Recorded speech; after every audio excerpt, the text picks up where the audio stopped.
Good morning and welcome to the Isle of Faces. Welcome to part 14 of A Storm of Swords, Scraps and Scrolls. I am Sir Buckley, as always, your leading green person for these reread podcasts. We are a companion to History of Westeros' huge Valar Rereaders project. I hope you're enjoying their streams as I am on Sundays and everything else they're putting out as well. Yes, we are really close to the end. We've got 14, 15, 16 and finally 17, so we're very, very close to the end. Everything is ramping up. It'll be a good episode today, and on time, most crucially. Yes, I must begin with apologies for the delay last week. Unfortunately, my laptop charger decided to die, leaving my laptop uncharged, which was pretty annoying, and even when it was solved made the week a bit difficult in terms of having to catch up and do all the notes very quickly for this one, etc, etc, but we did get there in the end. And I must say, you're all lovely in your waiting, and some of you sent really, really, really nice messages of support, so that means a lot, and I very much appreciate that. Luckily, no such problems this week. Everything will be out on time.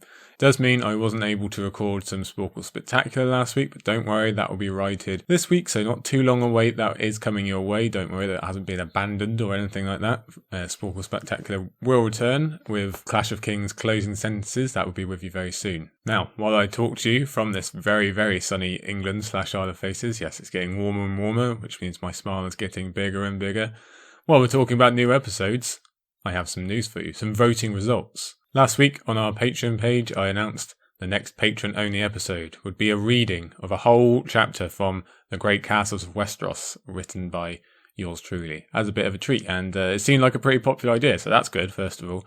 But I laid out the choice, which chapter would our patrons like to be read out by myself, and not just read out, but have some extra stuff included and answer some questions about, and all that kind of jazz. And the results came back very clear. There were a few votes for some others, but overall we had a clear winner, and it was Storm's End.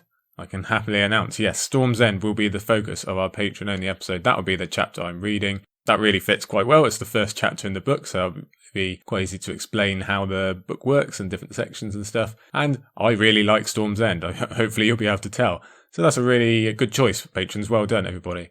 And I did put the question out to all the rest of you, the general public, on Twitter, and you voted Storm's End as well, so everybody is in the same mindset about these castles.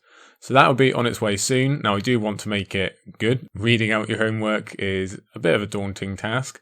As you can tell, I'm not the best speaker just speaking normally. So for something as big as the Great Castles of Westeros and something that dominated my life for so long, I'd really like to do it justice. So I'm going to go slow, I'm going to go careful, try and make it sound nice and everything like that. I did really think about doing a live stream, but not only is that a bit more risky in terms of getting it all right, but I'd also have to spend a lot of time figuring out how to get that done, and that'll just delay it. So I think probably not. Probably just a normal podcast. But the mailbags are open, I want to make that clear. I want questions from our patrons, or from anyone really. You can get involved either way. About Storm's End, about the chapter, about the book in general, how it came together, writing, meta stuff. I don't mind, whatever. Love to answer questions on that particular subject, because like I say, I do love a bit of Storm's End.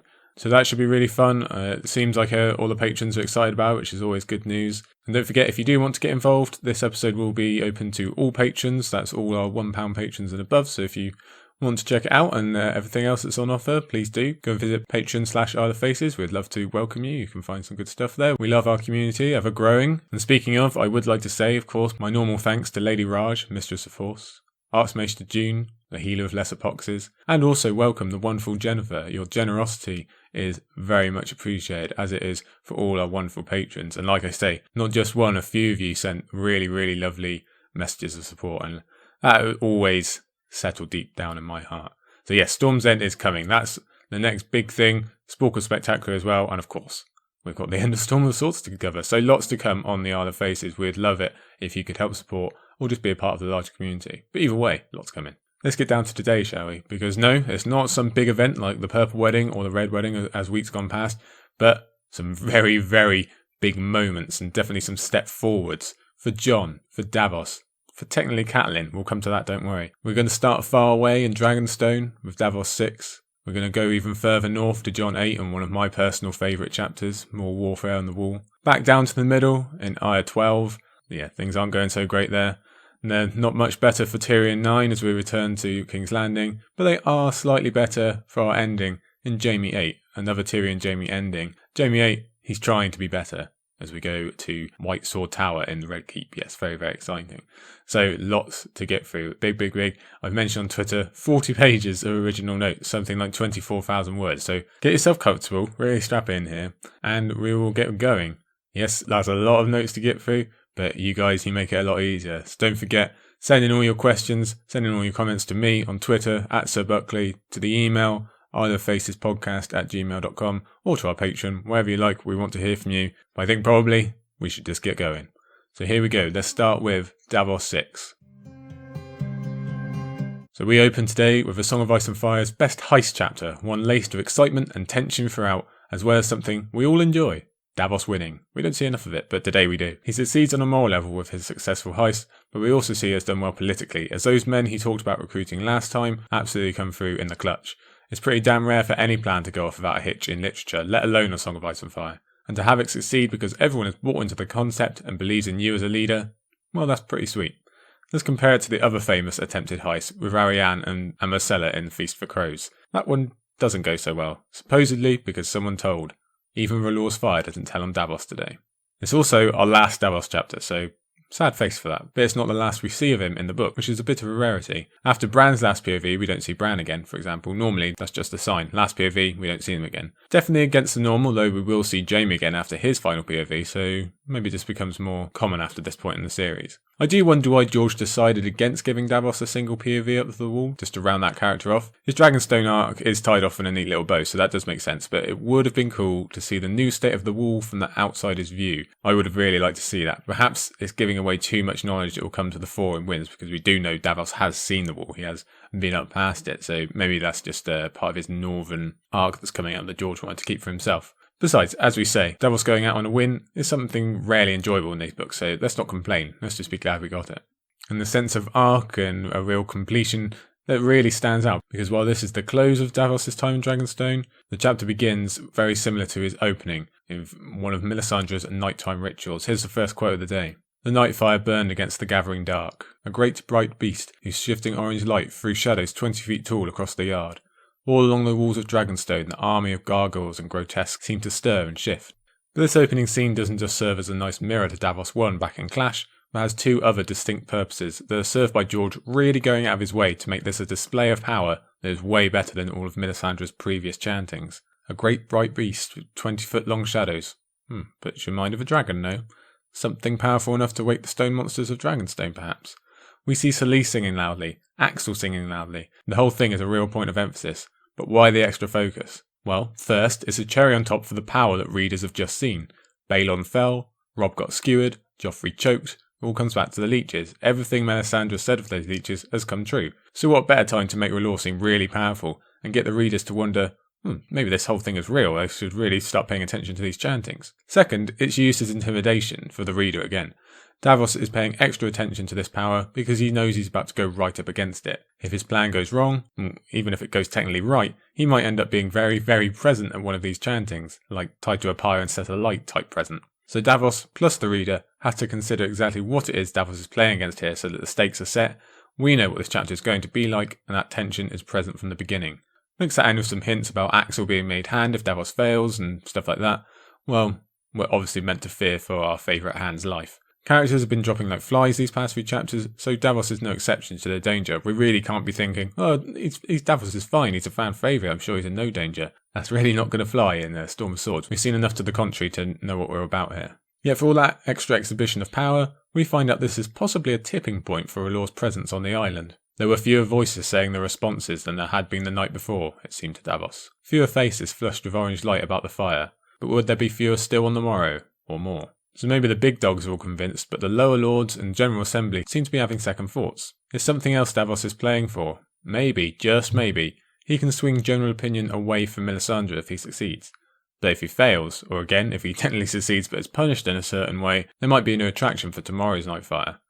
It's also interesting that opinion has swayed away, likely because of pure tedium more than anything else. R'hllor hasn't brought them any public victories, so why bother to continue singing? This is very much an island still in mourning for the Battle of the Blackwater, don't forget. But such musings will have to wait, as Davos is reminded he has a job to do, and we can very clearly picture the old man being pulled in for one last job, looking down on a congregation while keeping his secrets close to his heart. More importantly, we get a mini encapsulation of Davos' arc so far. Sir Andrew Estamont calls him a lord, but that doesn't feel quite right to him. He thinks what he's about to do is much more in keeping with his smuggler side. I think that by the end of the day, we'll see he's actually been perfectly mixing both sides of his personality. There's another quote. A smuggler must know the tides and when to seize them. That was all he was at the end of the day. Davos the smuggler. His maimed hand rose to his throat for his luck, and found nothing. Now I like this conclusion because Davos doesn't have those finger bones to rely on anymore. He has to make his own luck and live with the consequences. I think that's what George is saying here. And I don't think it's coincidence that, after all this, he thinks on that absent bag around his neck a lot less when we see him again in dance. I think he just learns that he's making his own luck. He's not subject to the fates or the gods like he wondered early on in the book when he was originally saved. This is him making his own way in the world and affecting the whole world with him. The excitement builds when Davos and the men start marching off, really dragging the reader in because we know something is happening. And even with our vague idea of what that is, we're desperate to see exactly how it's going to be pulled off. Davos thinking of his companions as dead men if this goes wrong is also a pretty damn effective way to build tension. While they are walking, Davos shows off some of his wily thinking by discussing his theory on how not to be discovered by Melisandre. And it turns out he's absolutely dead on. Not only that, but he was clever enough to engage her in some religious talk, perhaps giving the idea he was swaying on her lectures and not about to betray her, as well as confirming that Sir Axel is a complete phony with his visions in the fire. But do Melisandre's words count for what Stannis saw as well? Very possible, it does make you think. Either way, I like the note that Davos is absolutely straightforward with his men about the danger of Melisandre, while also being smart enough to keep them all alive for the sake of their foolish pride. Here's the quote. I don't need men of honour now. I need smugglers. Are you with me or no? They were. Gods be good. They were. Yeah, see, this is really getting the blood pumping early on. Gets my early vote for badass line of the day. And also, isn't it just jolly fun to see Davos have some friends around him for once? Apart from Salladhor Saan, he's kind of a lonely guy, so this is real nice to see Davos being part of the gang for once. We find the focus of this entire chapter, one Edric Storm, back in the Maester's chambers, where we only make the briefest of stops. First off, you've got to admire Edric for his steadfast refusal to bow to R'hllor, again because of his love to his father, but there's an underlying emotion here to the goodbye between him and Pylos. We see far too many children torn away from their beloved Maesters in this series. On Pylos, Davos has this to say. Davos had been uncertain of Pylos. Perhaps he resented him for taking Old Cressen's place, but now he could only admire the man's courage. This could mean his life as well. Our main man is dead on. This is a huge moment for Pylos. He is breaking his oaths to Stannis and his entire order by being complicit in this, which is likely why he touches his chain as he tells Edric to obey Davos. It could easily mean his dismissal from both the island or the order, or as Davos notes, just as easily could mean his end. So why would he risk it if Maesters are so loyal to their masters? Well, Davos firstly would make the argument this is actual loyalty to Stannis by saving him from such a terrible decision about Edric's fate, but that's secondary to a man like Pylos. He's doing this because he has genuine care and affection for his student, because he's the type of man who will risk both being fired and being burnt to keep a child safe. He does up Edric's hood, he helps set up Davos' authority with a reminder about previous lessons on kingship and handship, and he cares. That's the bottom line, he cares about Edric. With this act, he really catapults himself to the upper ranks of our most beloved Maesters in the series. After this chapter, he only gets 2 offhanded mentions from Davos in dance, and personally, I really hope we do get to see him again in the future. After just a couple of short paragraphs in the Maester's chambers, we run into our first roadblock, that classic Edric Storm stubbornness. But we should be clear, Edric isn't being petulant or annoying here, even if his voice does ring slightly of a highborn who is used to being obeyed. He's hesitating because he believes it would be impolite to leave without saying goodbye to Shireen, and there might be an element of a childhood crush there. Maybe there's a little bit of a hint. But mainly it's because he's smart enough to sniff out that something is not quite right about all this. And he is all about chivalry and proper conduct, so would not dare to be part of something underhanded. Unfortunately, Davos has to resort to semi-threats and half-lies, probably the part of this that bothers him the most. But importantly, he focuses in on his shortened fingers once more, prompting Edric to say, he should not have done that. We've spoken before about how Edric, in many ways, exemplifies the best qualities of the individual Baratheon brothers.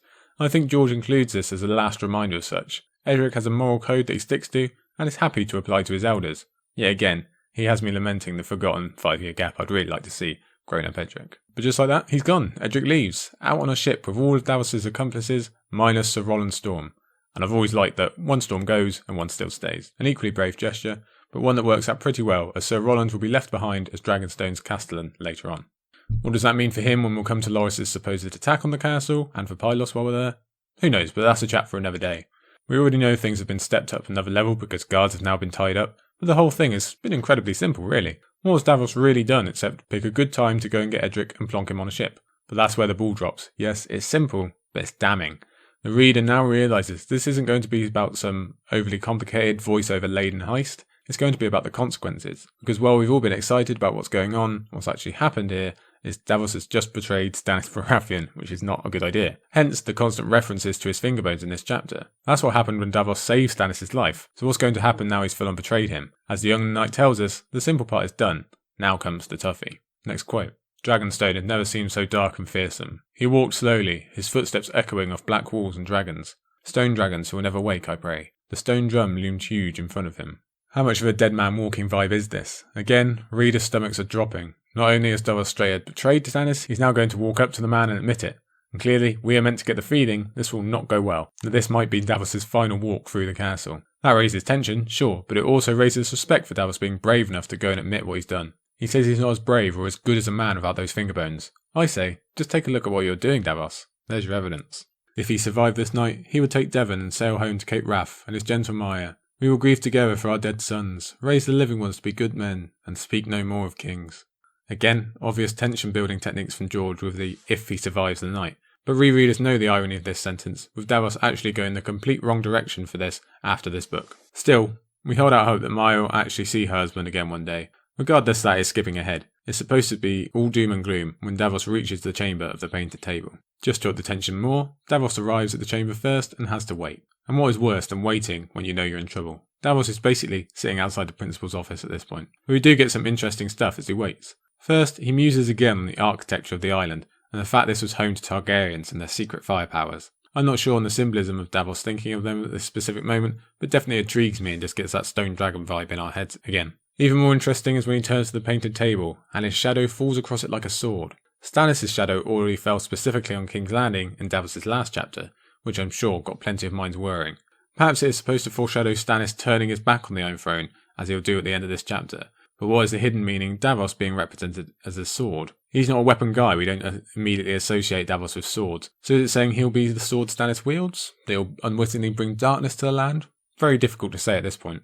When Stannis and Melisandre enter, we see a continuation of the struggle going on after the Red Wedding. Stannis being constantly nagged about what the leech is working, especially with his success conditions being fulfilled now by Joffrey's supposed death. I also find it interesting that the Red Wedding news was first and foremost in Davos' last chapter, whereas the Purple Wedding has been left here until the end. Next quote. "Free is free," came Melisandre's answer. "I swear to you, your grace, I saw him die and heard his mother's wail." In the night fire, Stannis and Melisandre came through the door together. "The flames are full of tricks. What is, what will be, what may be. You cannot tell me for a certainty." "Your grace," Davos stepped forward. "Lady Melisandre saw it true. Your nephew Joffrey is dead." First off, Melisandre helps me out by pointing out something I missed last week. I thought Joffrey's naming of Widow's Wail was an ironic nod to Marjorie, but I forgot that Cersei was also a widow and certainly did a bit of wailing in that chapter.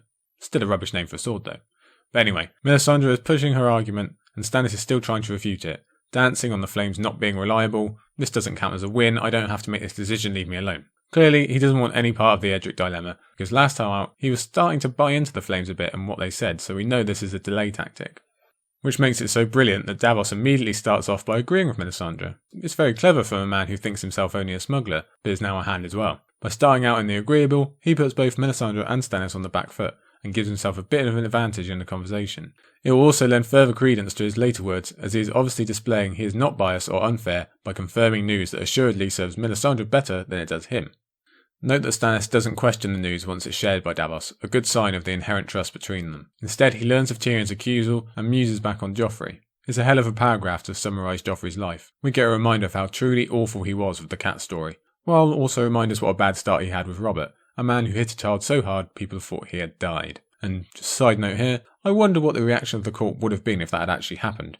Or more to the point, would Robert have survived long enough to find out what the court thought, or would Cersei have had Jaime kill him immediately? Just a good thing to think about while Joffrey has actually died anyway. But I digress. Stannis rounds it off nicely though. Whatever the failings of his parents, the world is a better place without Joffrey. I think we agree. Perhaps it is the news that Tommen will be crowned that truly changes Stannis' mind. He seems to have genuinely held on to the slimmest idea that those in King's Landing would actually send for him, and just agree he's the best for the job if Joffrey died, even though he clearly knows that will never happen. But it's this idea that Joffrey will just be replaced by another, in the same way that Balon has. And then that Tommen will just be replaced by someone else, and Stannis will never get anywhere without a major change, even one he finds despicable. Melisandre is all but begging at this point, and even when Davos yet again insists on using Edric's name, Stannis' defence finally withers when he asks if there is truly no other way. It opens the door for Melisandre to do her spiel, but Davos has an answer that really makes our hair stand on end. "Give me this boy," she whispered, "and I will give you your kingdom." "He can't," said Davos. "Edric Storm is gone." As if that isn't a thrilling enough sentence, there's Davos getting excited enough to use an exclamation mark when he finds out he was right. Melisandre did not see all this in her flames. She is not all-powerful after all. That's a really important point for us to learn. Melisandre is clearly not happy with this, but Stannis initially seems less angry than you might think, perhaps privately happy that the choice has finally been removed. But King and Hand still return to one of their philosophical debates, not only on what the role of a king is, but the role of a hand as well, as Davos bravely goes to bat for himself with his quote. "Your Grace, you made me swear to give you honest counsel and swift obedience, to defend your realm against your foes, to protect your people. Is not Edric Storm one of your people, one of those I swore to protect? I kept my oath. How could that be treason?" Stannis ground his teeth again. "I never asked for this crown. Gold is cold and heavy on the head, but so long as I am the king, I have a duty. If I must sacrifice one child to the flames to save 1,000,000 from the dark." Sacrifice is never easy, Davos, or it is no true sacrifice. Tell him, my lady. It's half a repeat of what we've heard before. This isn't Stannis seeking power or glory. He doesn't want the position, he doesn't want the choice, but he has it, and it's upon him the responsibility of saving everyone from the darkness lies. We know how heavy this has been laying on him, but it comes out in bunches here. The "how could it be treason" line also really makes me think of Jaime and Rickard Karstark, talking about a multitude of oaths, or how following one can be treason even if it technically breaks another. Very philosophical in its construction there. Melisandre gets back in the argument by insisting all Davos has done is prolong Edric's death, and that he will now share the same fate as the rest of the world anyway when the others come. Unwittingly, she gives Davos the perfect intro into his final gambit. "And I know that a king protects his people, or he is no king at all." This is such a strong theme throughout all the books I had to include it here. But for the first time, Davos is making the argument that this literally applies to all people.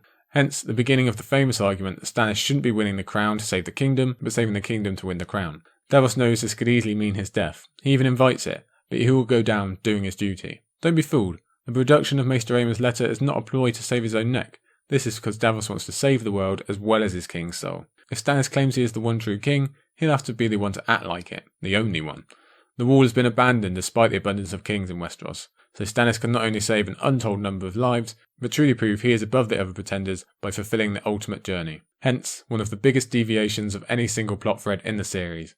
Stannis was a huge military presence in the War of the Five Kings during Clash. He is a brother to a former king. Even in Game of Thrones we often talked about just how much his presence was felt by Ned in King's Landing, despite him never appearing there. Yet he completely abandons all of that to start something entirely new in the north, a place he's never even been as far as we know, a broken land in imminent danger by forces both human and inhuman, with no guarantee of getting anything out of it. But he goes, for the Wall, for the Night's Watch, for the North, for the good of all mankind. And why? Not because of Melisandre and her fires, but because of Davos Seaworth, and the ultimate evidence of absolute conviction in both honesty and loyalty. It changes his life, and perhaps the course of the ultimate war as well. We won't actually find out that Stannis accepts the proposal and heads north until a later Jon chapter, but the fact they do decide to go is a great comment on the partnership between Davos and Stannis, and we get to see how brilliant a pairing they really make. Davos had to take the risk, but Stannis had to be smart enough to listen. Not many kings would. He understands the core mission, he knows he'll be called a coward, and that he's lost the war, essentially for now anyway, but he puts the people of Westeros first. And speaking of timing, Davos happens to leave Dragonstone right when it feels his most unwelcoming to him. Just to take a note on sequencing quickly, we're about to have our next chapter open with another character in Jon feeling unwelcome in a certain castle, so we always love those connections between chapters and castles. And before we go here, a very quick note on Edric. Now that we know he's truly gone, we rereaders can wonder what happened to him after this. All we really know is that he's in lease, and perhaps he's just going to turn out to be a victim of the 5-year gap we won't get back. But I really hope we do. It'd be a real shame not to have him reappear, or at least discover what him and Sir Andrew have been getting up to in lease. Maybe we won't get to see the fully grown version I wanted in the second coming of Robert, but he's a great character that would be fun to see again. That's something we'll have to leave behind for now, because the main point is Davos, Stannis, everyone else, they're taking a road trip up north. And speaking of, why don't we head there ourselves with our next chapter is Jon VIII. So, smash cut 2. We talk about the north and here we are. You know I love looking at some good old chapter sequencing, so how good is placing the promise of Stannis protecting the wall and the world and being kingly next to a chapter of a young man who is definitely not a king, or so we believe, doing exactly that. And don't forget Edric, a bastard with king's blood, was the focus of that last chapter, and what is Jon if not exactly the same? Jon VIII is the latest in a string of superb Jon chapters, and another in one of my favourite streaks of any POV character ever. We were treated last time out to a desperate battle of will and street smarts against superior numbers and an aggressive foe. Now we get more of the same. But again, this is not some mere skirmish, but a generation-defining battle, both in-world and for us as readers. It's the culmination of so many promises. The great and powerful Mance, mentioned right back in the Game of Thrones prologue, don't forget, finally delivers on his promise of attacking the wall with 100,000 men. More than that, after being a major building block of this invented world since the very beginning, we actually get to see the wall being used as originally intended, defending the Seven Kingdoms against a foe from the wild north. It's the wrong foe, true, but we finally get to see all the gloves come off. In world, this is a defining moment for two groups of people. One of them is an entire civilization in the wildlings, the others the mere remnants of an ancient order in the Night's Watch. For the former, it is the moment where it will be decided if they have uprooted their lives and abandoned their home country for a chance of survival, or whether it has all been for nothing and they will be left as victims of winter or much worse things. For the Night's Watch, it's the test of whether they can do their duty, whether they can do what they are supposedly on this earth for, and defend the Seven Kingdoms, as well as themselves. What about the two major characters on opposing sides? For Mance, this is the big day that he has been building to for who knows how many years. He's somehow managed to unite 1,000 clans and bring them thousands of miles south in one of the great migrations of history. But it's all for naught if they don't get past this wall. But that's not who we're really bothered about, is it? What about our POV? We thought Jon's last chapter was huge for his development as a man and as a member of the Night's Watch. Well, just wait for this doozy, as he finds himself manning the world's biggest natural resource, the one that's been defended for 8,000 years. No pressure. We can't say enough about how big of a moment this is for Jon, as all the lessons he's been taught from multiple mentors are put into use. And as he's already suffered, it's time to say goodbye to one of those mentors, and one of the very first characters we ever meet. We'd best get to it. We actually begin far away from Castle Black, back in the crypts of Jon's dream Winterfell. It's been a while since Jon has dreamt of his home, but the dreams haven't got any less gloomy. Jon, once again, is feeling very anti-Starky. Not only did the statues of the crypt say as much to him, but he takes particular note of them gripping his swords upon the laps, and we all remember what that particular signal means. So Jon calls out for the male members of his family, all aside from Robb, and giving double attention to Ned. Why? Because this is a guilt dream, as we can say when Ygritte pops up. Jon perceives himself as weak and injured by dreaming his crutch into this fake reality. More to the point, he asks his father for forgiveness. For what? He does not say, but I think we can infer. Jon believes he needs forgiveness for Ygritte's death, for falling in love with her in the first place, for a great many things he doesn't actually need forgiveness for. As well as the new, this is a rehash of Jon's old issues of not feeling at place among the Starks, with his focus honing in on the crypts for some reason. But up above, he hears a feast. Recall, it was at a feast when we first met Jon, where he first decided he wanted to join the Night's Watch, specifically because it is physically pointed out to him he wasn't a part of this family by Catelyn Stark's seating plan. But Jon does not have the benefit of reading other chapters as we do. We know, or can guess, that this is a very different feast Jon is actually dreaming of, especially when a blood-stained wolf appears. Here's the quote. "Forgive me, please, but it was only a dire-wolf, grey and ghastly, spotted with blood, its golden eye shining sadly through the dark." When Jon wakes, he'll think this is Summer, having just encountered him back at Queen's Crown. Ironic, since when he saw Summer, he believed it to be Grey Wind, and I think we can assume this is Jon's version of the Red Wedding dream that other Stark children have shared, and that wolf is indeed Grey Wind. Note that Bran and Arya received clearer dreams prior to the event, whereas Sansa and Jon get a muddled version after. Why? I say because Bran is with his direwolf and Arya is at least in the same region. Sansa has no direwolf anywhere, and Jon's is above the wall, which, as we've previously established, blocks off the direwolf's connection with each other. Without Ghost and Lady, it seems Sansa and Jon's Stark antennae are a bit unadjusted. They receive the same message, it's just nowhere near as clear. Jon lacks any clues to piece this together, so far at least. Coincidentally, I wonder if we'll ever learn about Rickon having a dream when he learnt of this news in Skagos or wherever he is. That'd definitely be interesting to find out. When Jon wakes, he obviously thinks a lot on his dream, actually getting a lot of his guesses wrong. But he also notes he's back in his old room, making him reflect on all that has changed since he was last there. Given the huge leap Jon will come to make in this chapter, it's cool to see him revisit his roots in the Order. But the time for reflection is cut off quickly as we're drawn into battle mode at the sound of 2 horn blasts coming from upon the wall. After nearly 3 books of merely hearing about it, we get to see the response in action, and right from the beginning it's clear, this is not some grand formation with Avengers music in the background. Even in the micro-view, Jon is exhausted and still injured. He might have the sword and the soul, but he definitely doesn't look the hero in this moment. It's the same for the collective, as we have Jon rattling through many names again, just as he did in his last chapter to get us familiar with who exactly is at risk here. We already knew from Stir's attack that it's a hodgepodge garrison, but it's good to get a reminder. Plus, we have some more changing of the guard stuff and some new blood, as we're introduced to Horse for the first time, as well as someone who won't be around as long, such as Zay, the crossbow woman. Last time out, we made a big deal of the cool logistics and details that George is famous for, and we're only going to get more of the same here, with our education and true wall warfare. Beaumarsh had left Castle Black well supplied in everything save men. So before those logistics and quickly cobbled together defences are enacted, we have Jon, Donal, and basically everyone else looking out on the dark forest, wondering what is about to come out of the unknown. We've seen Tyrion do it, we've seen Jon do it, and even on his way up, Jon is actually thinking their luck is just wildlings at the door. So yes, it could be worse, but that doesn't make the prospect any easier for these men to deal with. But staring into the shadow isn't going to help anyone, so our favourite commander and the man in charge of defending the wall yet again gives our first bone-chilling order. "Give me light," he roared. Here we get our first difference between this battle and the show version, which, we should mention, is amazing. Look at the sheer logistics and effort George has to go through just to light the damn scene and let us see the enemy. Even then, we don't just turn the lights on and start counting. It is fleeting glimpses of monsters moving through shadow, because again, George is a horror writer and knows how to milk this reveal for its utmost terror and suspense. Jon and Donal begin hearing a mammoth, then Jon thinks 12. When they finally light a tree, he declares there are hundreds, and the air is filled with the roar of giants. Okay, now we're on, now we're getting somewhere. Incidentally, remember right back at the beginning of Storm, when we asked about what happened to these 100 giants and mammoths? Well, we're about to see the end of a good number, but I still want to know about the rest, they're still bothering me. Here's a big quote as we really start cooking with fire here. "And now the wildlings answered, not with one horn but with a dozen, and with drums and pipes as well. We are come, they seem to say, we are come to break your wall, to take your lands and steal your daughters. The wind howled, the trebuchets creaked and thumped, the barrels flew. Behind the giants and the mammoths, Jon saw men advancing on the wall with bows and axes. Were there 20 or 20,000? In the dark there was no way to tell. This is a battle of blind men, but Mance has a few thousand more than we do." "The gate!" Pip cried out. "They're at the gate!" George is thundering along this chapter at a breakneck pace. We've only just got up on the wall, but already the battle is reaching critical levels in terms of the Watch's top priorities. Remember, we spoke about prioritising being a strength of Donal Noye in the last chapter, but it's a bit easier this time round. There are only two things to consider. The lip of the wall, needed to actually mount any kind of defence and lessen the number of attackers, and the gate. And if we're being honest, the gate is about 1,000 times more important, because as much as this is an attack on the wall, it's really not, it's an attack on the gate. This small gate that, as Jon tells us, allows only for single file, is covered by murder holes, it actually twists, and it was also actually 3 gates. But still, it is everything. The attack of Mance, the defence of the wall, it all amounts to that gate. If either side loses it, they've really lost everything, and it's already being attacked.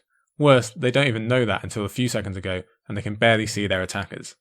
Now we can say it's a bit easier for Donal because there are only 2 priorities to consider, but we've got to remember that there is 700 feet of icy wall between those 2 priorities, making the winch cage a 3rd semi-priority. But seeing as that is in no danger of attack, we'll just call it a critical point to consider. But we've already established Donal is pretty short on men, so allocation of assets becomes Donal's main problem.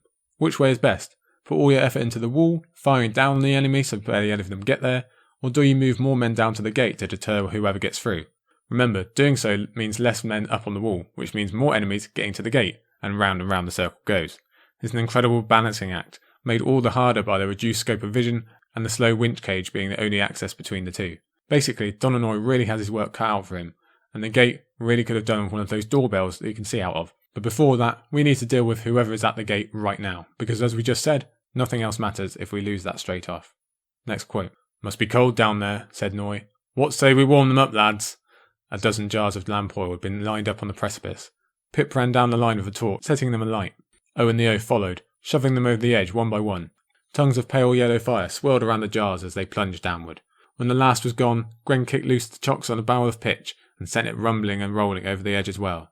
The sounds below changed to shouts and screams, sweet music to their ears. We've got a few things to pick out here. Firstly, Donal Noye showing off yet more commander skills by keeping his demeanour calm and even set in a grim humour. Recall, these men are not warriors, they're not even rangers for the most part. If they don't have a strong commander, they can easily break. But they don't. Instead, we see our early examples of how this is going to have to be a team effort with everyone playing their part if it's going to work. I think Pip and Gren are singled out specifically. We've already seen Gren in some warfare type settings above the wall, but these two have spent more time together as the comic relief than anything else. Plus we've known them since their first day on the job, but now we're seeing them being active and crucial elements of the battle. And finally, again, this is not your usual battle. They can't even see the fruit of their labours, relying instead on their ears to tell them of their success. It's just so very different from anything we've seen before, so it's fascinating to see George play with this different setup. I'd actually forgotten that we get a callback to the Battle of the Blackwater, when Sept and Celador begin singing the same song that Sansa sings to the assembled women of the court in the Queen's ballroom. And I also love the comedic moment of Donal Noye cutting him off. I think that's supposed to tell us that this isn't some grand song-worthy battle of two great kings, a fight for a throne with princesses and heroes. Remember, we had a great big long song about the actual Blackwater at the Purple Wedding last week. This is a down in the mud, all gloves are off type of fight, There's no time for singing. We need to get in the trenches. Heck, things are so bad, Donal is commanding men to fire arrows into the darkness, just on the off chance of hitting someone. I'm not too sure on that strategy, but I get why he's saying it. And from there, slipped in so casually it really stands out on a reread, comes the biggest moment in Jon's life so far. I need 2 bows and 2 spears to help me hold the tunnel if they break the gate. More than 10 stepped forward, and the smith picked his 4. Jon, you have the wall till I return. For a moment Jon thought he had misheard. It had sounded as if Noye were leaving him in command. My lord? Lord, I'm a blacksmith. I said the wall is yours. There were older men, Jon wanted to say. Better men. I am still as green as summer grass. I'm wounded. I stand accused of desertion. His mouth had gone bone dry. Aye, he managed. That's it. That's all there is to give Jon his first command of the wall. Clearly a major stepping stone in his being elected Lord Commander and his inner growth as a person. There's something so very Donal Noye about Donal Noye not having any grand last words or some motivational speech. He's got a duty to do, no time for extras. There's also the added element of Donal shacking off the title of Lord and saying he is who he is, obviously speaking to someone who was given the mocking name Lord previously, but also has to remember he is who he is. Jon cycles through all the reasons why this is a bad idea, why he shouldn't be given command. Even though he's clearly stunned, when he finally speaks, it's to accept. Why does Donal Noye choose Jon? I think because Donal Noye is a smart guy. He knows Jon can lead, he knows Jon can fight. He will be followed, and crucially, he already knows Jon has gone through hell and back for the Night's Watch. If he did all that, he can probably hold the thing for a little while. Jon's being stunned continues, as everyone on the wall just kind of gets on with it, because what else can they do? We get a long paragraph of the realities of this battle, that it is really just an exercise in physical and mental endurance without any sort of reward. They just fire on and on into the dark, and maybe sometimes get to hear someone dying. They are so busy that they are being fed soup in between reloads. Again, showing off that great teamwork aspect. Morale is tough to keep up with so little reward, in the dark and in the cold, especially when one trebuchet breaks and the other becomes ineffective, prompting this kind of little side quote here. We should have 20 trebuchets, not 2, and they should be mounted on sledges and turntables so we can move them. It was a futile thought. He might as well wish for another 1,000 men, and maybe a dragon or 3. So, that should be fun for all you fans of foreshadowing there. But let's get back to the battle. Remember the communication difficulties here too. They might be receiving updates from down below, but they'll hardly be timely. Who knows how the gate fares if their mission has already failed? It's incredibly tough for all to maintain that mental strength. The wall is mine, Jon reminded himself whenever he felt his strength flagging. One more arrow and I'll rest, he told himself, 100 times. Just one more. Jon himself is still injured. He's weak, but he pushes through, in much the same way Samwell Tarly once did on his horrendous march south. But more than that, it's the idea that he is in command, and he cannot let those around him down. And before you know it, for the first time, the defenders of the wall are actually allowed to see the battlefield. Here's a nice long quote for you. Jon found himself holding his breath as he looked out over the half-mile swath of cleared land that lay between the wall and the edge of the forest. In half a night, they had turned it into a wasteland of blackened grass, bubbling pitch, shattered stone and corpses. The carcass of the burned mammoth was already drawing crows. There were giants dead on the ground as well, but behind them... Someone moaned to his left, and he heard Septon Celador say, "Mother have mercy. Oh, mother have mercy." Beneath the trees were all the wildlings in the world. Raiders and giants, wargs and skin changers, mountain men, sea salt sailors, ice river cannibals, cave dwellers with dyed faces, dog chariots from the frozen shore, hornfoot men with their souls like boiled leather, all the queer wild folk Mance had gathered to break the wall. "This is not your land," Jon wanted to shout at them. "There is no place for you here. Go away."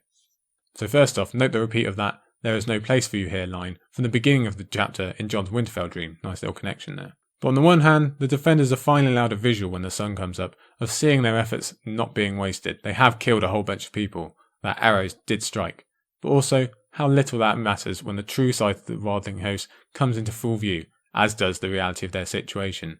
Another quote here. The battle with the Magnar had been nothing, he realised, and the night fight less than nothing. Only a probe, a dagger in the dark to try and catch them unprepared. The real battle was only now beginning. That's a great dramatic moment for the reader that really sets us up. And if seeing them formed up like this is enough to knock Jon Snow off his feet, think of everyone else up there who has absolutely no idea what they were about to face. When the wildlings charge with all their wildling ferocity, as well as the mammoths and the giants and the ram and the sheer numbers, we can see how the Night's Watch almost loses itself. How is a single gate going to repel all of that? And truly, the passage of George describing the wildling wave, the fury of the wild as Jon calls it, makes it seem insurmountable. Hence, Jon needs to step up, and step up he does. 2 quotes for you here in quick succession. First, "The wall will stop them," Jon heard himself say. He turned and said it again, louder.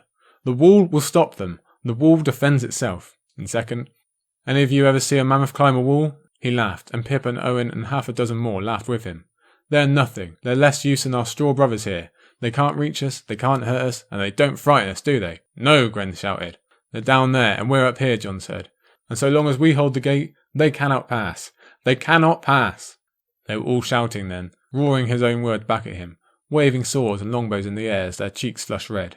Jon saw Keg standing there with a war horn slung beneath his arm. Brother, he told him, sound for battle. Put your hand up if your blood is pumping too. Yes, exactly. This is basically Jon's own King of the North moment, except better.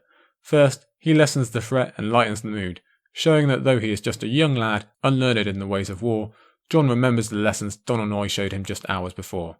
Then he moves into the rousing stuff, the blood pumping, the we can do this stuff. Finally, he needs a call to action, something for them all to rally behind, and from there, essentially, it all comes natural to Jon Snow, the man with a wall. Next, we're back to logistics. Jon chooses a priority like Donal Noye before him, and he chooses correctly, ordering fire to be concentrated on the ram as the gate remains the most important.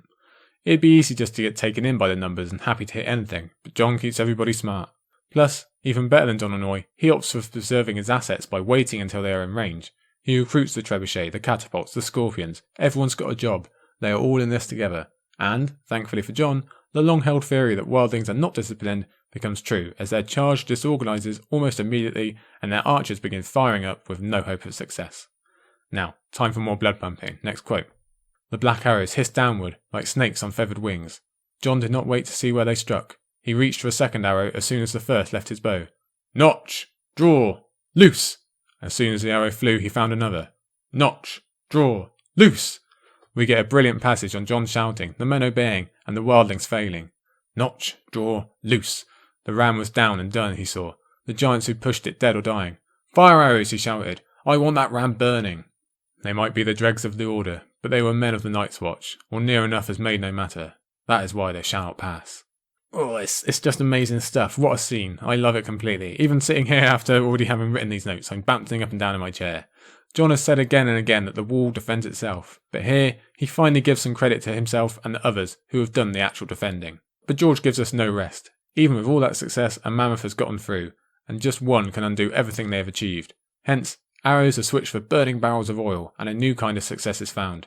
Giants and mammoths either burn or run, and the entire wildling charge collapse it, most of it having been used not at all, resulting in this brilliant line. The bloody bugger's got my leg. Spareboot plucked the arrow out and waved it above his head. The wooden one! It's damn hard not to celebrate after hearing that, and the wall defenders don't disappoint. Aside from Jon, he still has a duty to do. And shout out to Gren for getting command of the wall in Jon's absence. He deserves it, and we could all do with a bit of Gren and Pip comedy. The atmosphere changes quickly though when Jon goes down through the tunnel with Aemon and Pip. Note that Jon compares the tunnel to feeling like an ice dragon, which is perhaps what Jon is really turning into. Davos mentioned the ice dragon in our last chapter too, by the way, so more connections. First, they find that the outer gate has been penetrated. Everything they did up on the wall might have been rousing and it might have halted the charge, but the gate is gone. So too the first of the iron great barriers, and then we come to the fate of the defenders. Yes, Donal Noye was the last. Noye's sword was sunk deep in the giant's throat, halfway to the hilt. The armour had always seemed such a big man to Jon, but locked in the giant's massive arms he looked almost a child. The giant crushed his spine. I don't know who died first.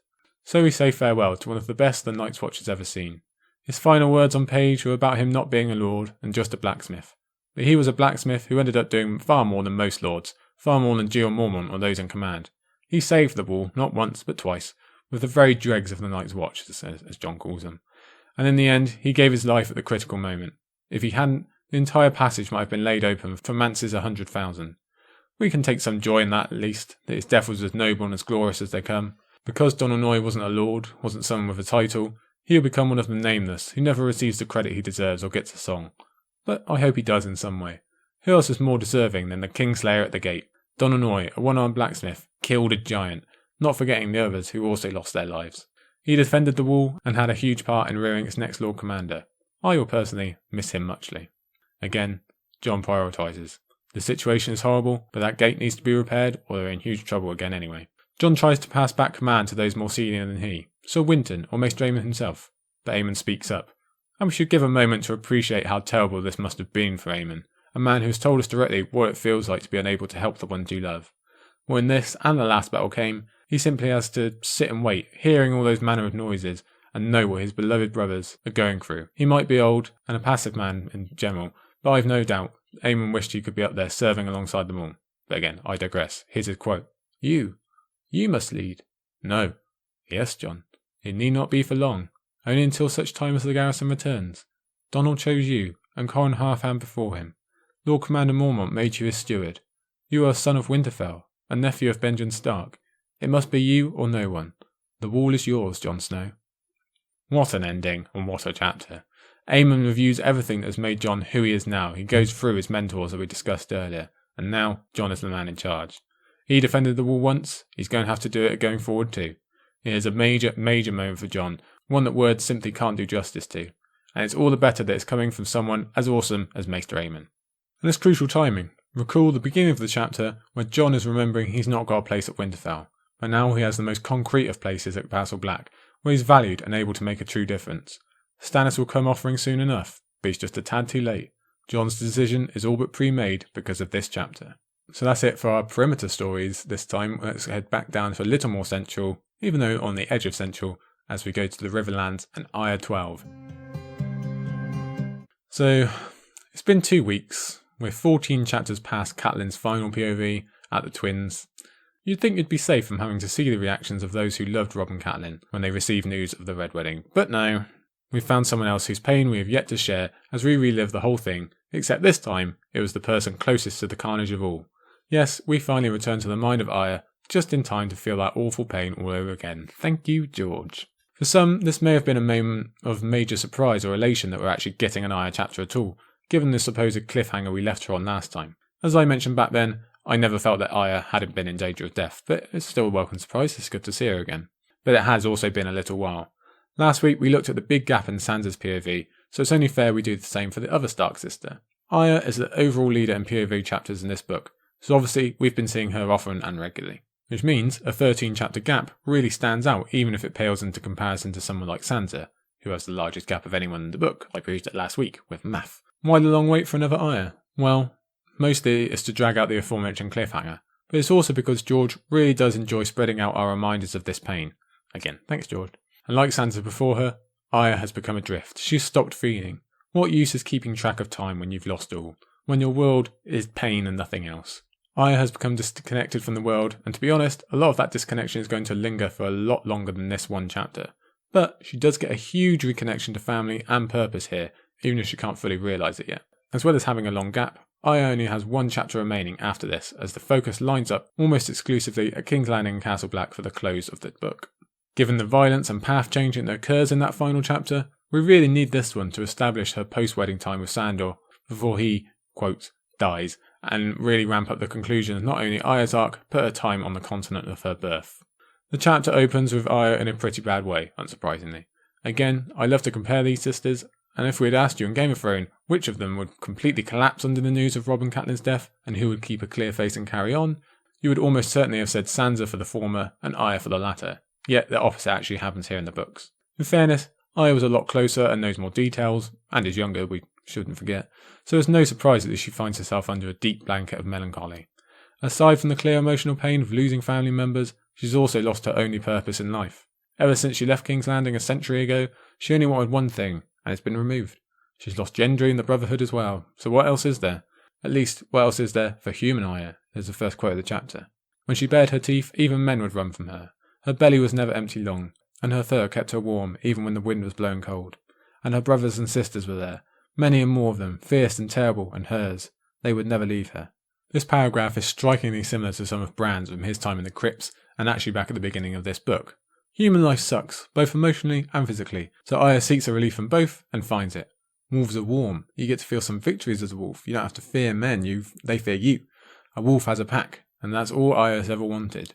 She felt outcast when she had one, she's been physically alone out on the road for what seems like forever, and most of her pack are slain. Hence, she clearly seeks some emotional refuge in her wolf pack to mask some of her pain.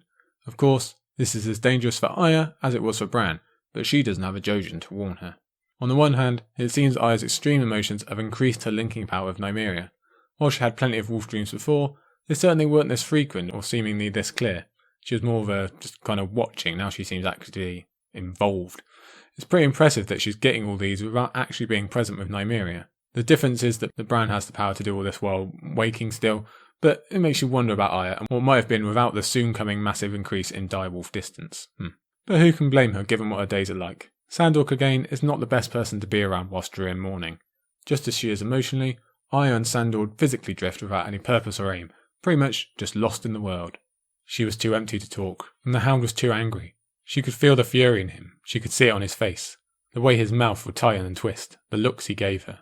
This is an interesting passage, because it doesn't directly hit me why Sandor is so angry. Is it merely the loss of potential earnings, or perhaps his high aspirations of serving in Robb's army? He felt hard done by before, so it certainly makes sense that this latest setback is just pushing the envelope a bit too far. The romantics among us may want to believe at least a percentage of Sandor's anger is directed at the Freys for being such liars and bullshitters and fakers. Unfortunately, I doubt it. I do think it's just that feeling he can't get a hold of any money and that he's also lost any sense of direction. It's a long old fall from the position he held prior to the Blackwater. Perhaps he's even regretting that decision. More importantly, it's looking like a pretty difficult road to get back to fighting Gregor, an idea we will return to later in this chapter. Perhaps this futile and unresolved anger is supposed to show us something the show hits on, with Sandor supposedly being an example of what Arya will become if she lets this need for vengeance dominate her life. If so, it's still going to be a long time until she realises it. In this same passage, Arya tells us that she's literally staying with the Hound because she can't think of anything else to do.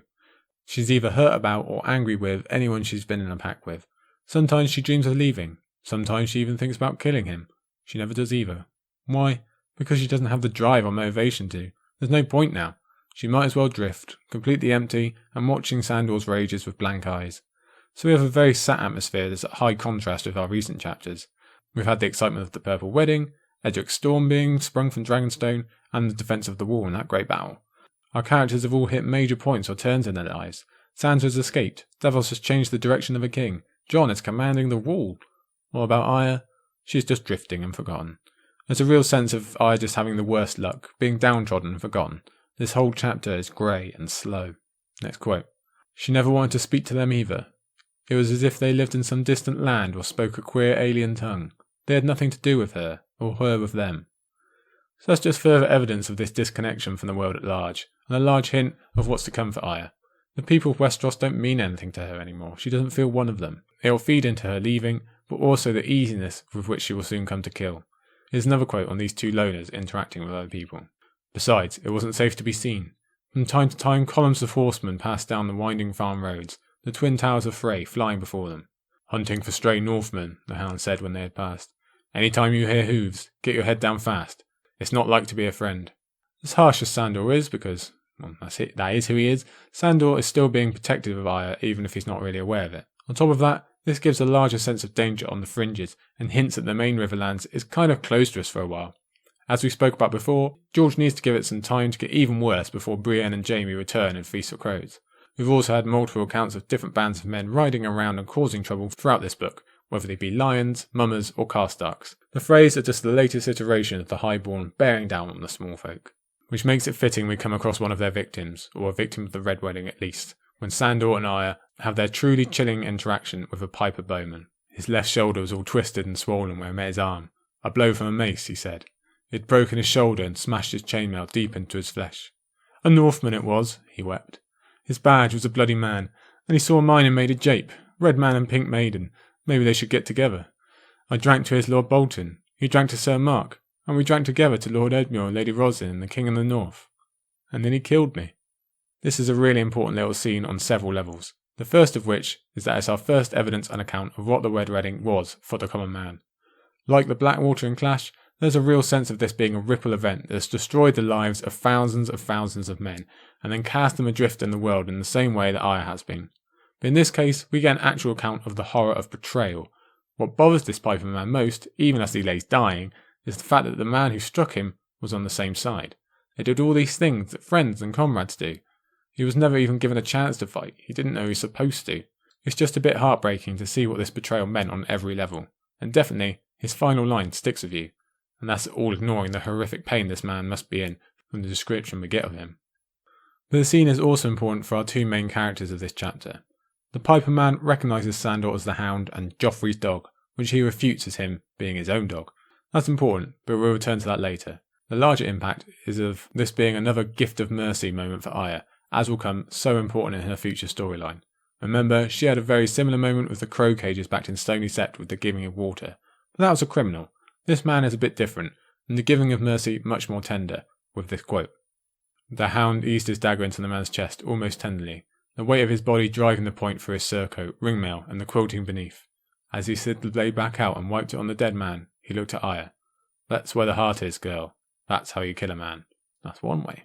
What jumps out is the word tenderly. Absolutely not a word we normally see associated with Sandor Clegane, telling us that it's a truly solemn moment, as well as hinting at Sandor's possibly changing ways. His character is just so deep and complex, it's no wonder he is such a fan favourite. There's always another layer to discover with him, especially in this chapter. Back in Stony Sept, Anguy killing the prisoner was half a punishment as well as a release from pain. But this time, the theme of mercy being a gift is much, much stronger, and of course, we are much, much closer to Arya's Braavos storyline now.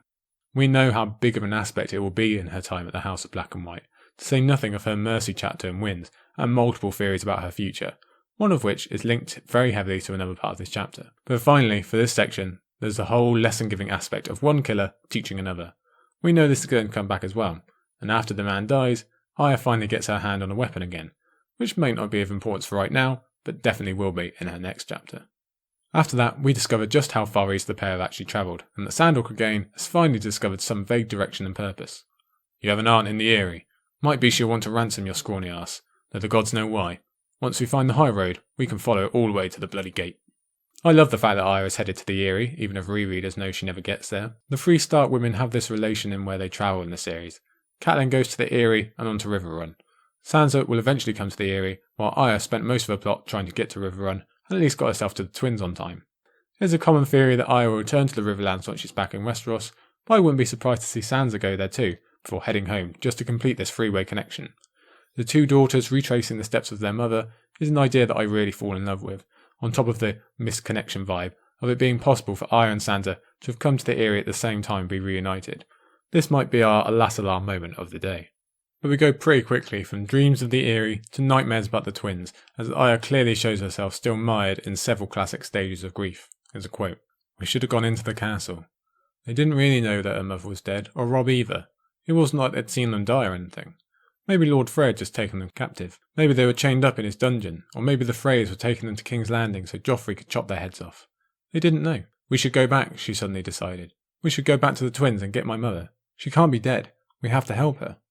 There's denial in there, there's some bargaining, even hints of the innocence of a 9-year-old who simply can't accept what has happened to her. Of course, this is Arya, so the confusion comes with simple bravery. She's more than willing to go and do the saving too, as she tells the Hound. But there's no way in 7 hells I'm going to pluck her out of his castle all by my bloody self. Not by yourself. I'd come too. That's heartwarming and heartbreaking at the same time.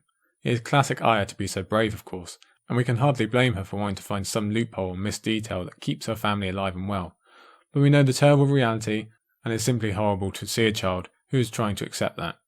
As if to help her along, we next come to the major moment of this chapter, and what will turn out to be an incredibly consequential moment in the series as a whole. If you're a Catelyn fan, as you know me to be, this is an incredibly emotional moment. Probably more so on reread when you know the full ramifications than on the original, where it's not even explicitly explained what happens until Arya wakes. It's difficult to know where to start. Probably the first thing that jumps out is how fully immersed in warging Arya is. This isn't just a feeling, it's not a flash of being inside a wolf. Arya is as present in Nymeria as Bran ever is in summer. She's fully warging. It's just that because she's asleep, she doesn't have the waking mind and memory of self that Bran sometimes exhibits. But to be honest, he's just as animalistic as she. Dead men clogged the shallows, some still moving as the water pushed them, others washed up on the banks. Her brothers and sisters swarmed around them, tearing at the rich, ripe flesh. The crows were there too, screaming at the wolves and filling the air with feathers.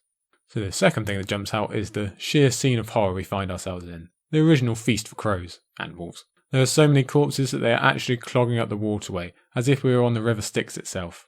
Certainly, we could believe we're on the road to hell, but as Nymeria notes all this around her, she has the scent driving her forward.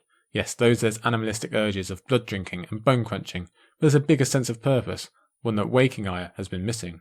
She paddled after the sharp red whisper of cold blood, the sweet clawing stench of death. She chased them, as she had often chased a red deer through the trees, and in the end she ran them down, and her jaw closed around a pale white arm.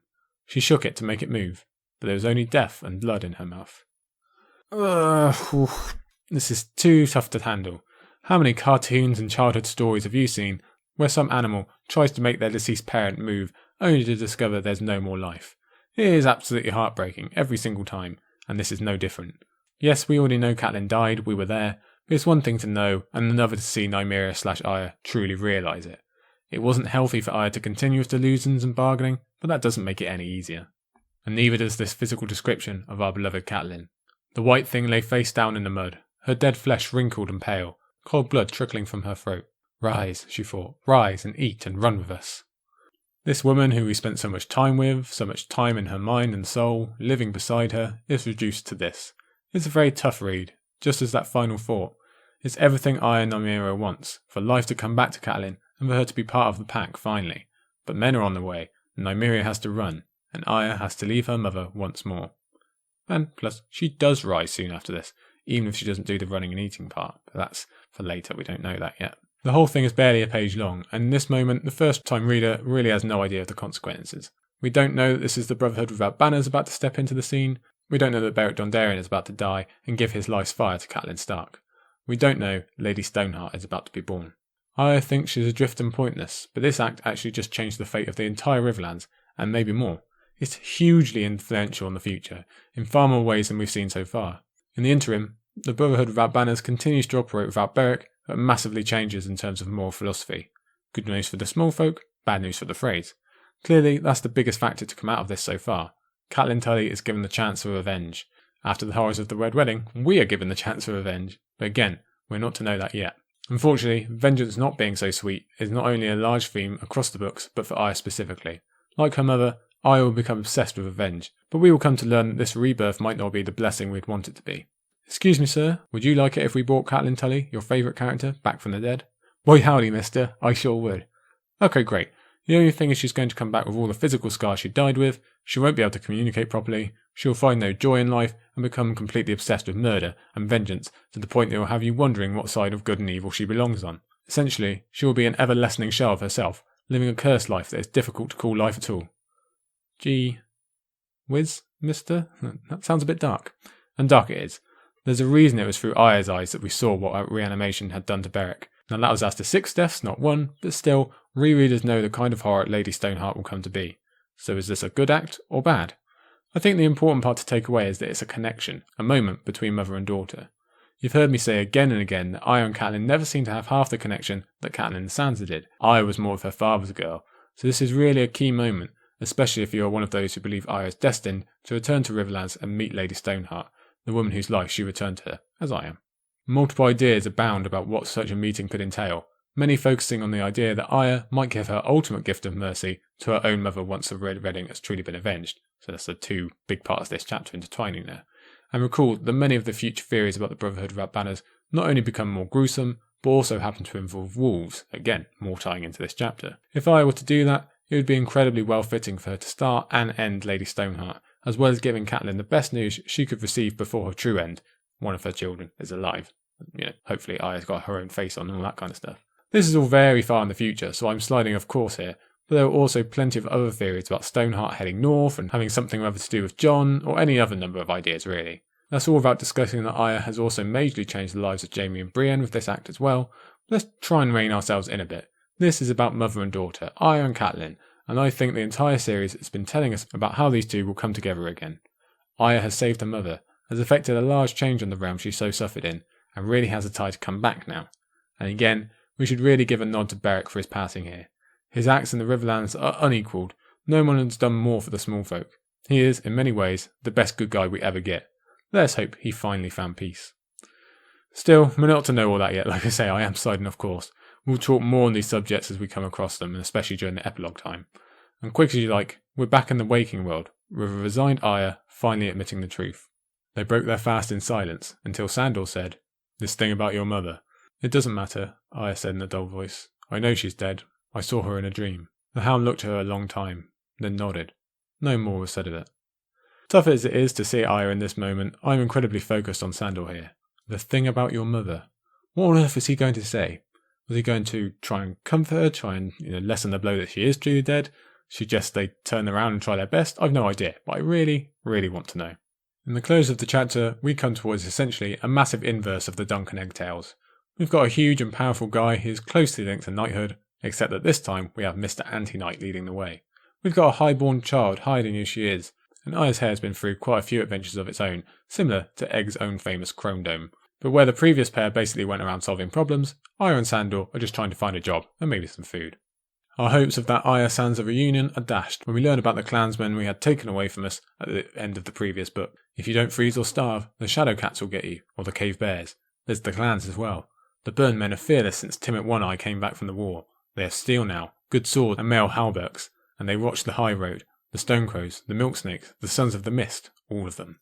This is a great example of consequence and the idea that lies don't stop getting lived just because we don't see them anymore.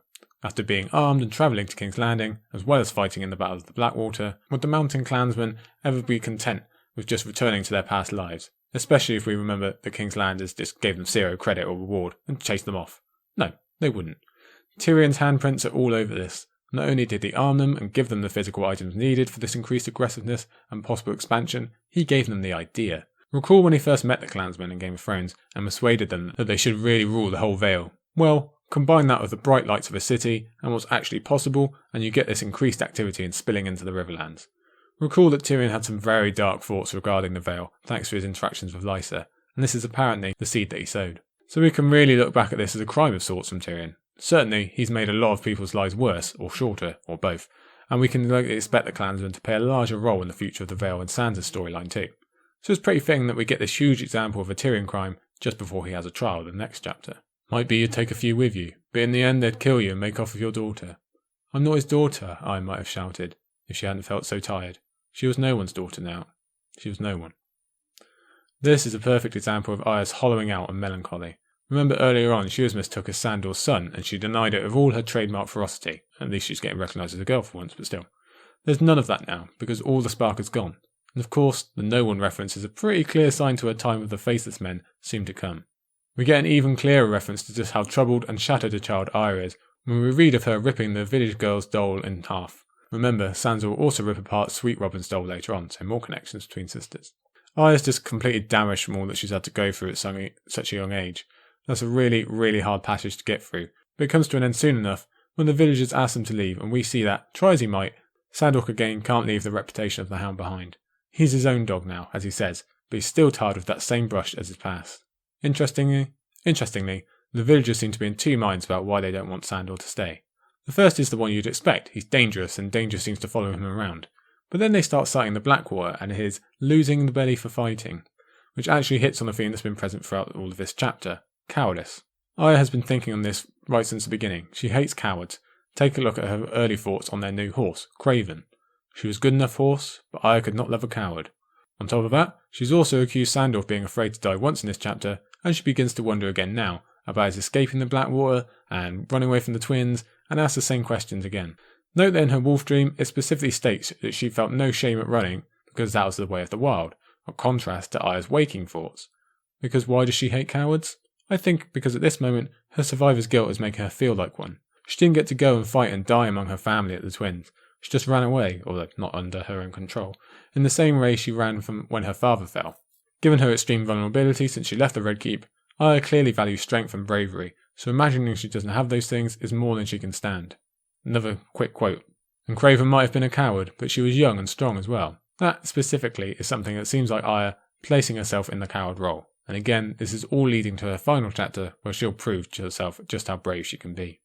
But this talk can also apply to Sandor, because he truly does make us wonder about his feelings and motivations.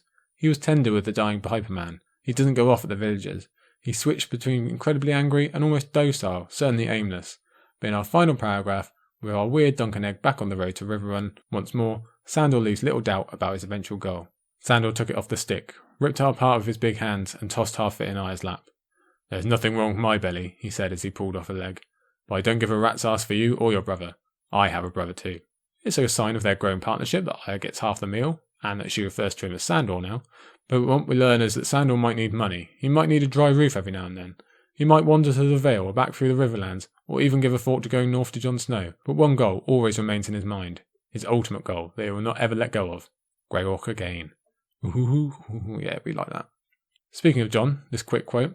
She still have one brother left. Jon will want me, even if no one else does. He'll call me little sister and muss my hair.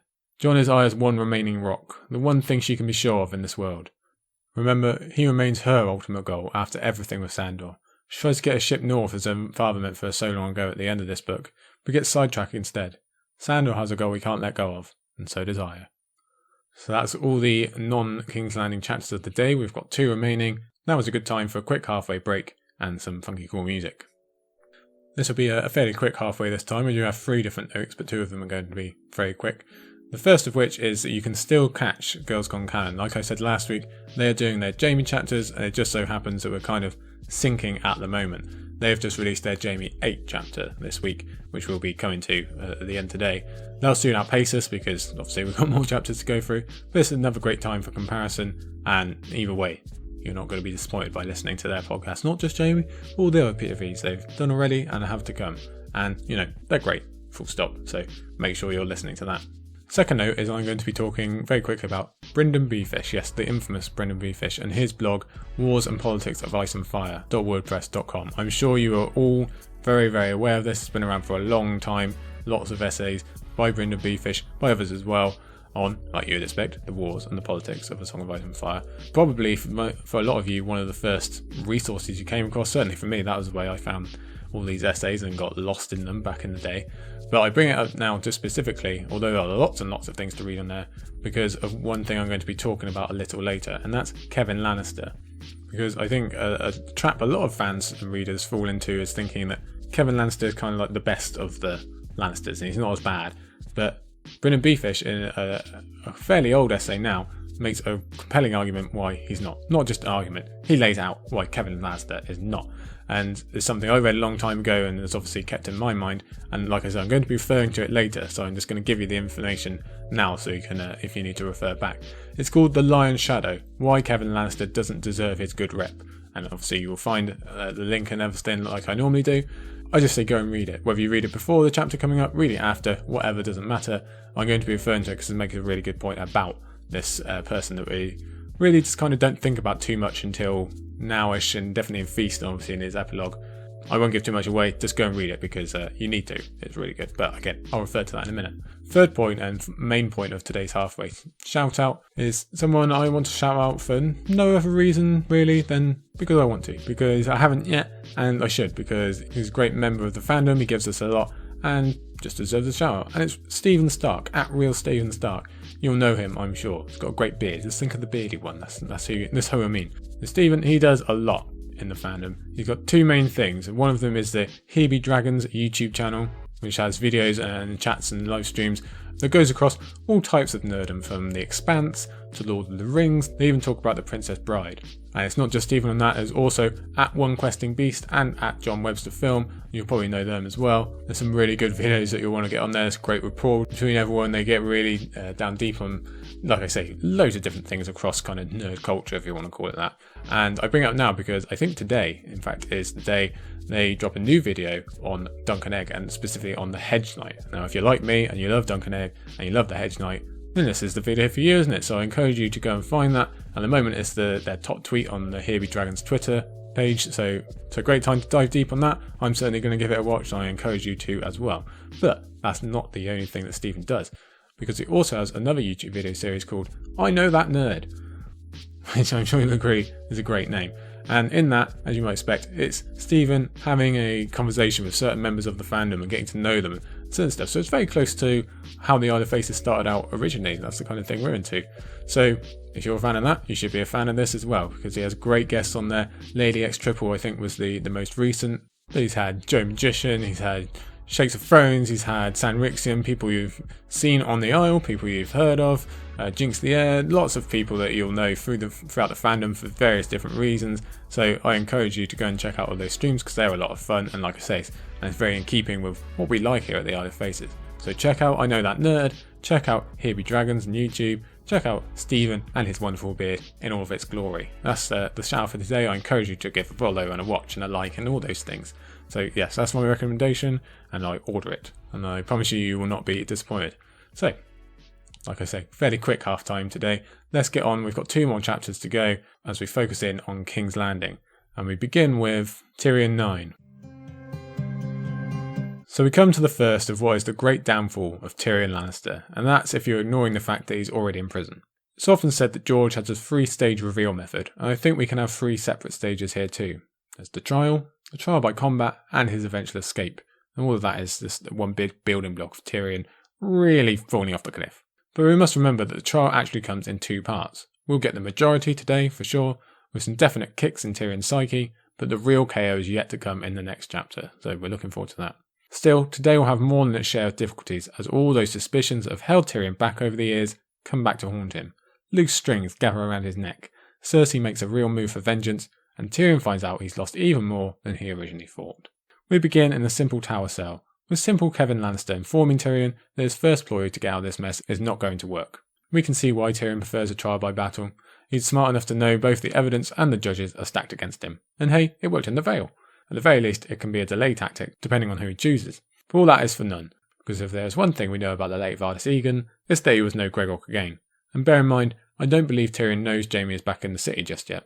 So first he does probably spend a lot of this chapter wondering if he's ever going to make an entrance. So Tyrion doesn't dream of calling upon him, as he did before. Obviously he knows nothing of Jaime's hand anyway, I think, but I wonder if Tyrion would have called on him if he could. Would he risk Jaime's life against Gregor as well as his own? Not sure on that. It's also quite Tyrone-esque to use the opportunity to keep the Martell and Tyrell factions feeling important yet equal by naming them both judges, as we discover here. Yet Tywin must realise that Mace will be anti-Tyrion, because Sansa would then be free to come to Highgarden if she were ever found, but we'll come back to that. First quote of the chapter. Write the names of such witnesses as you require, and I shall do all in my power to produce them. You have my word as a Lannister, but you shall not leave this tower except to go to trial. Tyrion will not demean himself by begging. Will you permit my squire to come and go? The boy, Podrick Payne. That's the first mistake of the day. Pride. Maybe Tyrion is in denial about how bad his situation is, but this is clearly not the time to worry about begging. As we'll come to see, a lack of witnesses are just one of the many death knells against Tyrion in this chapter. He really should have realised he needs to go all out. Now it's fair if Tyrion is not entirely trusting of Kevin's word as a Lannister. I would not be at all surprised if what Kevin means by this is he will try his best to produce any witnesses, given that Tywin gets a good look at the names first and gives his approval. So maybe this would have been an exercise in futility anyway, but Tyrion probably should have tried. Pride is a one-way street at this point. Although, as we'll come to in a second, there's also the issue of what witnesses he could possibly gather anyway, but we'll do that in a minute. For all his thinking about Kevin being nothing more than Tywin's lackey, Tyrion still makes a point of telling his uncle he is innocent. Why does he do that? More than likely because he'd like just one person in the city to believe him. Maybe it's because there are no cameras here, no crowd, it's just him and what seems like a pretty straightforward guy in Kevin. So just between them, let's get it clear, he's innocent.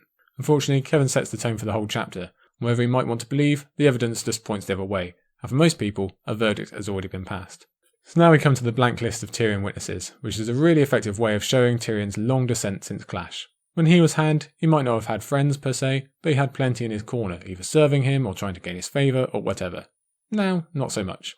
It even occurs that Bronn's famous skills with a sword aren't of use in every situation, as his low birth means he'd be useless as a witness, which leads to Tyrion thinking about his lady wife. It's the quote. Assuming Joffrey had not simply choked to death on a bit of food, which even Tyrion found hard to swallow, Sansa must have poisoned him. Joff practically put his cup down in her lap, and he'd given her ample reason. Any doubts Tyrion might have had vanished when his wife did. One flesh, one heart, one soul. His mouth twisted. She wasted no time proving how much those veils meant to her, did she? Well, what did you expect, dwarf? I love this for because Tyrion is condemning Sansa for essentially the same circumstantial evidence that's being laid against him. Ultimate irony. She has motive and opportunity, essentially, as does Tyrion, in heaps and spades, but ignores that, instead doubling down on this idea he could have only expected such betrayal because he's so unlovable. Typical Tyrion. Compare this to Sansa wondering if Tyrion did it. They both mention one flesh, one heart, one soul, but Tyrion is much more harsh in his wondering than Sansa was. It's just a little glimpse of the bitterness we can expect going forward. Then again, there's a different type of irony, in that Tyrion is semi-correct. She did bring the poison, she just had no idea, and either way her guilt is going to be just as assumed as Tyrion's, and actually is no help at all. Her kind words, which she can only offer so many of, aren't going to matter if the whole court thinks she did it with or without Tyrion. Which leads us on to Tyrion's next and greatest hope, the man who saved his life once before, Sir Bronn of the Blackwater. Unfortunately, it's just the next in a long line of coming disappointments. And it was tough actually to pick quotes out of this long Bronn passage, all of it's so brilliant, but I had to go, and this is the first one. A bride, Bronn smiled like a wolf contemplating a lost lamb.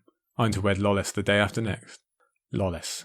Perfect. Bloody perfect. We waste no time with seeing how this conversation is going to go. Bronn comes in, dressed all in finery and looking pretty dapper, with the confirmation he nearly didn't come at all, before mentioning Lolis and Tyrion quickly realising his best asset has been removed by Cersei. Which is unfair, to be honest. Cersei has been smart in removing Bronn as a crutch, but she's not the sole centre of Bronn's advancement. You'll notice that Bronn has been left particularly ambiguous in this book. We've hardly heard from him at all in comparison to Clash and Game. He's just been a part of the background, aside from maybe Tyrion's first chapter. And again, people's lives don't stop just because our POVs stop paying attention to them.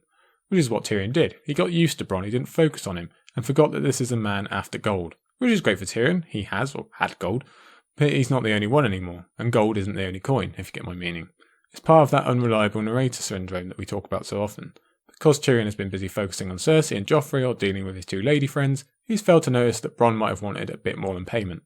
And now it's too late, he's missed his chance, and his lone shield has left him defenceless. Still, never let it be said that Tyrion doesn't give an honest effort in persuading his sellsword to sell him his sword once more. He tries Lolis' appearance and wits, he tries the fact that she is second in line, not first.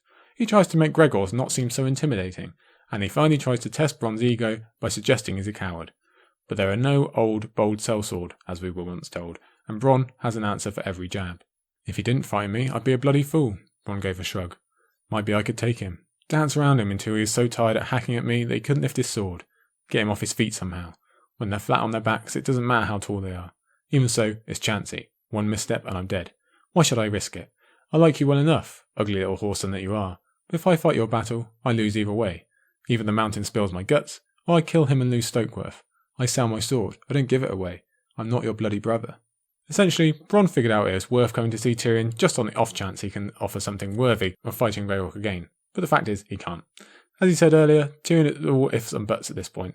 Maybe he could make Bronn a Northern Lord, but the chances are damn slim, so what fool would risk it? Recall that Bronn was just a random guy drinking in an inn the first time he met Tyrion. His life has completely changed, and he's got way more than he bargained for, both when he agreed to help out Catelyn, and then when he defended Tyrion in the Eyrie. The wise man knows when to walk away from the table.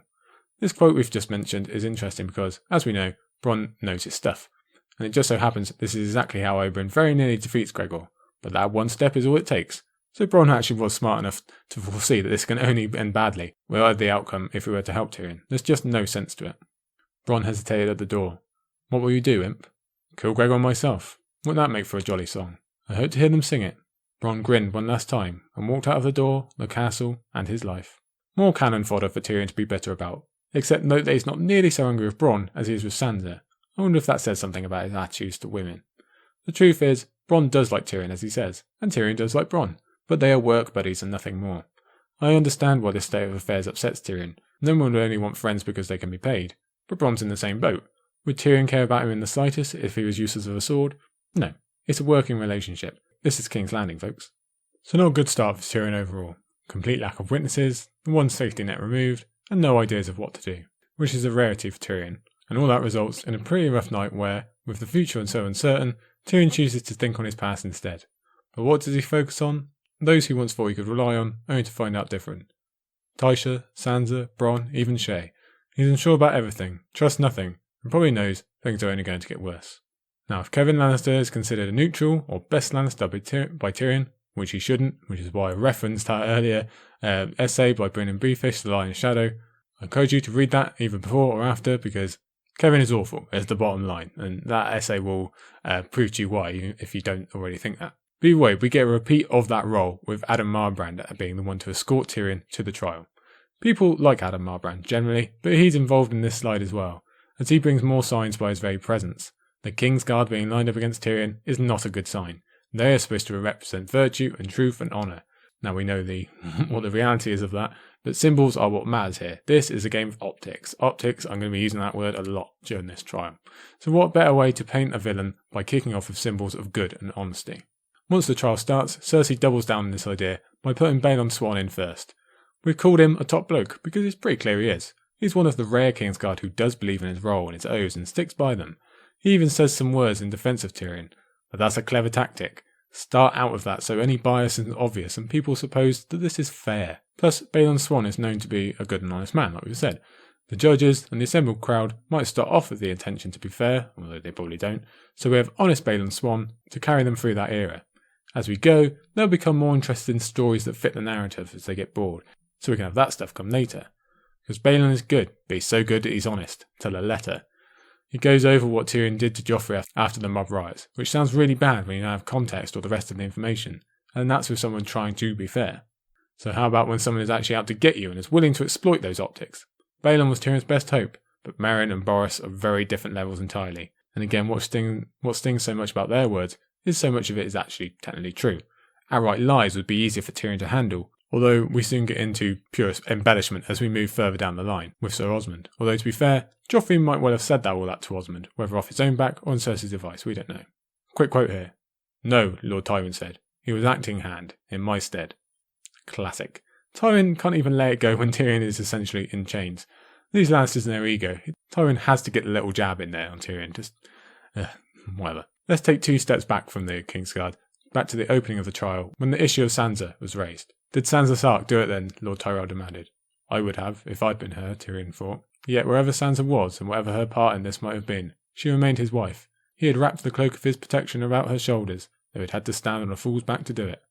The gods killed Joffrey. He choked on his pigeon pie. Given Tyrion's earlier bitter thoughts on Sansa and his need to save his own hide here, he ends up doing a complete 180 and actually relying on the marriage oaths he despised so much. He didn't have to try and save Sansa. It's not going to do him any good now. It could actually do him harm, but he's going to stick to it anyway. We can and have said a whole bunch of stuff about Tyrion and Sansa's short-lived marriage, but we really can't argue that he did truly care about her. Quote from Cersei here. "Father, I beg you to put him in fetters for your own protection. You see how he is." Alright, Cersei, calm down a minute. You've actually done pretty well arranging these witnesses. Don't mess it up now with your overacting. Although, while we're talking about it, is this the most efficient thing Cersei has ever done? Considering the type of mind we'll find inside her head in Feast, it's surprising she does so well here. I suppose it's a testimony to what she can achieve when the mothering instinct sets in. Or the revenge instinct, anyway. That's day 1. That's all to day 1 of the trial. Day 2 opens with Maester Hour, and that involves the revenge of Pycelle, who definitely enjoys his time in the spotlight. Again, it's the loose ends that couldn't have possibly harmed Tyrion back when he was hand. What danger could frail old Pycelle have ever posed? Well, here we are. When the procession, as Tyrion calls it, comes a-calling, it is yet again all truths. And the procession, if you forget, is just basically witnesses who are there and just happen to see things and hear things and that don't look good for Tyrion. And what kind of defence can Tyrion make against such truths? When did I make so many enemies, he thinks. True, in many cases it's just been out and out making enemies, such as Pycelle, but much of it is these inconvenient truths line up too neatly with people's prejudices and need for a scapegoat. Besides, it's not 100% truths. Taena Merryweather straight up lies, proving her worth to Cersei and setting up that relationship for Feast. That's the other angle to consider. This is a court full of people who don't want to be attached to a sinking ship. I'd rather get in the good books of someone who might pay it back one day. Welcome to King's Landing, folks. After another day of awfulness, Tyrion at least gets a break back in his cell, with yet another visit from Uncle Kevin. Here's the quote. Even through the thick stone walls of the Red Keep, Tyrion could hear the steady wash of rain. Say that again, Uncle. I could swear you urged me to confess. If you were to admit your guilt before the throne and repent of your crime, your father would withhold the sword. You would be permitted to take the black. Tyrion laughed in his face. Those were the same terms Cersei offered Eddard Stark. We all know how that ended. Not surprising that Tyrion is wary of the wall offer, even though he quite enjoyed his time up there and got on with Jill Mormont and Jon, and it's preferable to death at least. This is what Cersei and Joffrey have ruined with their portrayal of Ned, though. The normal rules don't apply, so no offer can be trustworthy. The whole system is broken down because of their betrayal. The motivation behind such an offer is interesting. The easy answer would be that Tyrion wants to avoid the Kinslayer curse, but I think we all know he's not that sort of guy. More likely, he is considering the strength of the family. Tyrion is being removed, there's no doubt on that mark, but it doesn't look good for the royal family to be executing each other just after one of them has supposedly murdered another. That kind of thing catches. The recent conversation with Jaime plays a part, but yet again we have to drop the optics word. As many Lannisters as there are, they have been thinned out in this war. Killing another seems like a wasted opportunity. Why not send Tyrion to the wall and let him have a crack at this wilding threat they keep hearing about? Either he toys away into a cold nothingness and never bothers them again, or rises high as a useful contact later on. Of course, that's if you believe the offer is genuine at all. Kevin goes on a little speech to try and persuade that it is. Of all the things we could say about Kevin, again, there's a lot, check out The Lion's Shadow, Reign of Beefish, the most prominent is that he truly does love his brother. Tyrion says this is the most passionate he's ever seen his uncle, and it's just as true for the reader. It's really interesting to see this papered over version of opinion on Tywin, where we ignore all the truly evil stuff and focus on what Tywin did for his family. And to be fair, I do agree he got shafted on the kings he had to serve, but that's no excuse. It just goes to show that every character in this universe is well written. For those of you who are basketball fans, NBA fans, there's a common saying, there's no such thing as an untradeable contract.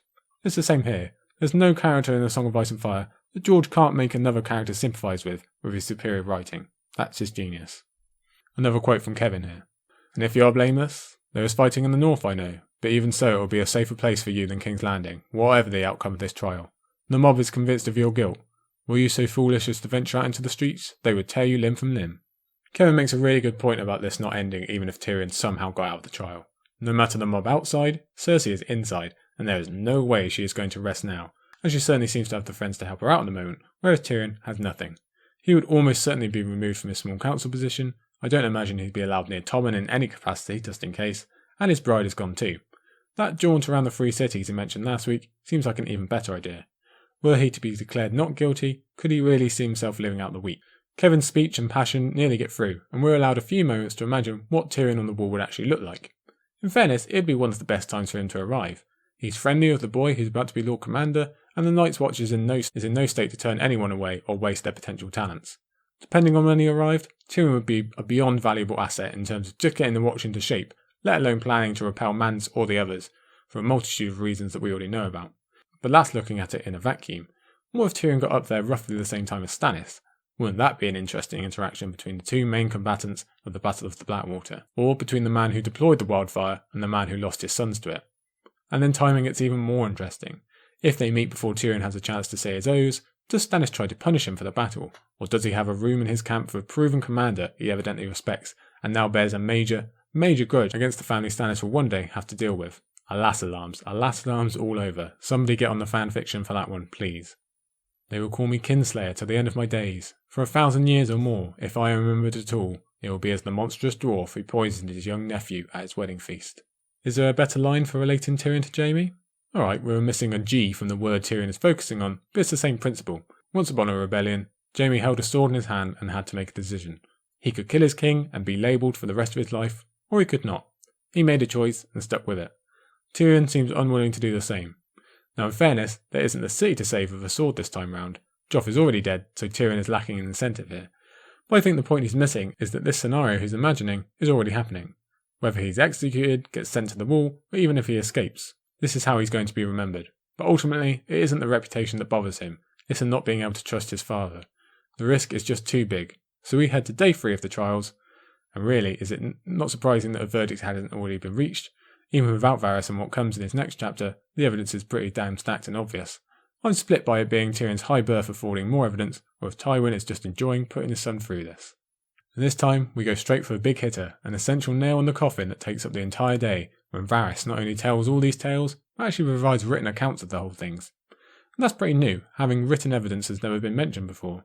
No one brings up the fact that just because it's written doesn't mean it's true, but I guess the surprise factor is distracting the crowd from such. Varys doing this relates directly to the conversation we had about him last week, about having to stay on the right side of Cersei when she comes calling, to say nothing of Tywin. If they come looking to the Master of Whispers for information, and he has none to offer, he might soon find himself in the unemployment line. So he's kind of stuck here, and again, it was a working relationship he developed with Tyrion. Respect is there, sure, but not doing this in court isn't going to further Varys' hidden ambitions. It's a quick Tyrion thought. Half-truths are worth more than outright lies. Precisely, that's the message we've shown throughout all of this chapter, and Varys is the master of half-truths and hidden meanings. Remember earlier in this book when he just outright told everyone about Daenerys? That's the kind of thing we mean. This long chapter ends where it began, back in a tower cell. The big guns are still to come in Tyrion's next chapter, so this one is left for just feeling utterly defeated. The trial seems pretty damn set, what else is there to say? Which makes it so very interesting when Oberyn Martell turns up in Tyrion's cell. After getting the initial question of whether either of them poisoned Joffrey out of the way, as well as some wine talk, Oberyn reveals he's been included in Cersei's efforts for this trial, but first he comes out with this. At Shatea's I bedded the black-skinned girl. Alayea I believe she is called. Exquisite, despite the stripes on her back.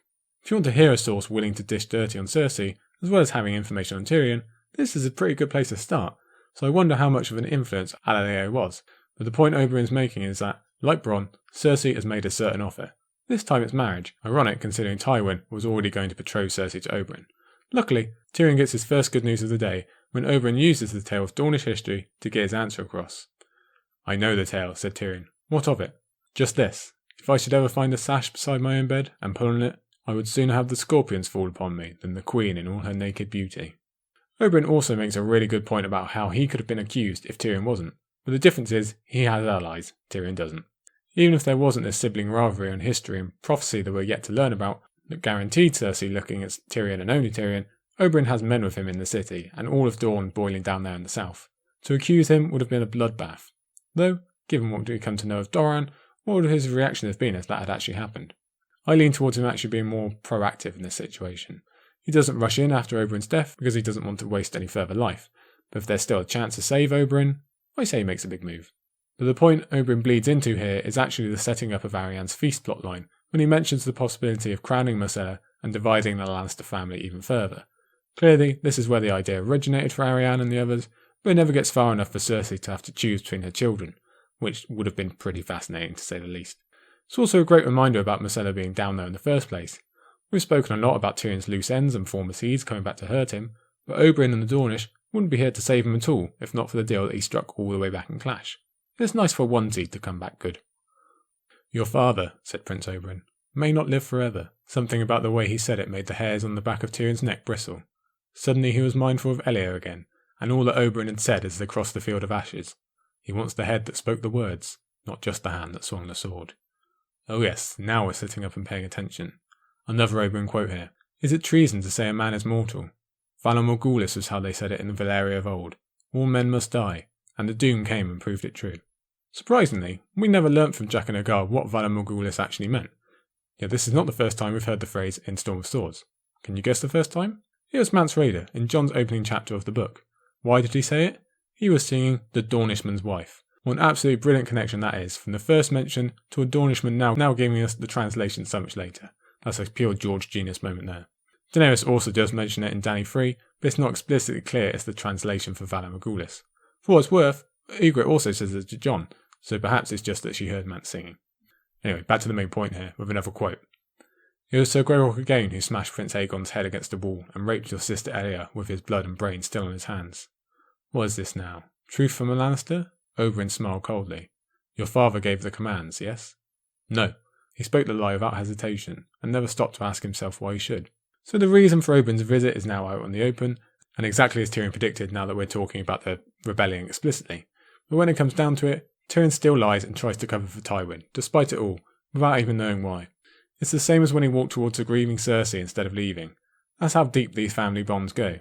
That's how intrinsic it all is. He's still a Lannister, through and through, and currently sees Oberyn as the outsider, even with the situation he's currently in. I briefly considered if anything would have been different if Tyrion had said yes. Oberyn would have his confirmation and be able to move on from there, but I don't think it actually does. He still wants to kill Gregor first off, and he still wants the admittance of the order to be public. But either way, as the chapter closes, we get an answer for why Oberyn Martell was even included in this book, and our hairs really do get to stand on end. "Your innocence may be as plain as the scar on your face, but it will not save you, no more than your father will." The Dornish prince smiled. "But I might." "You?" Tyrion studied him. "You are one judge in 3. How could you save me?"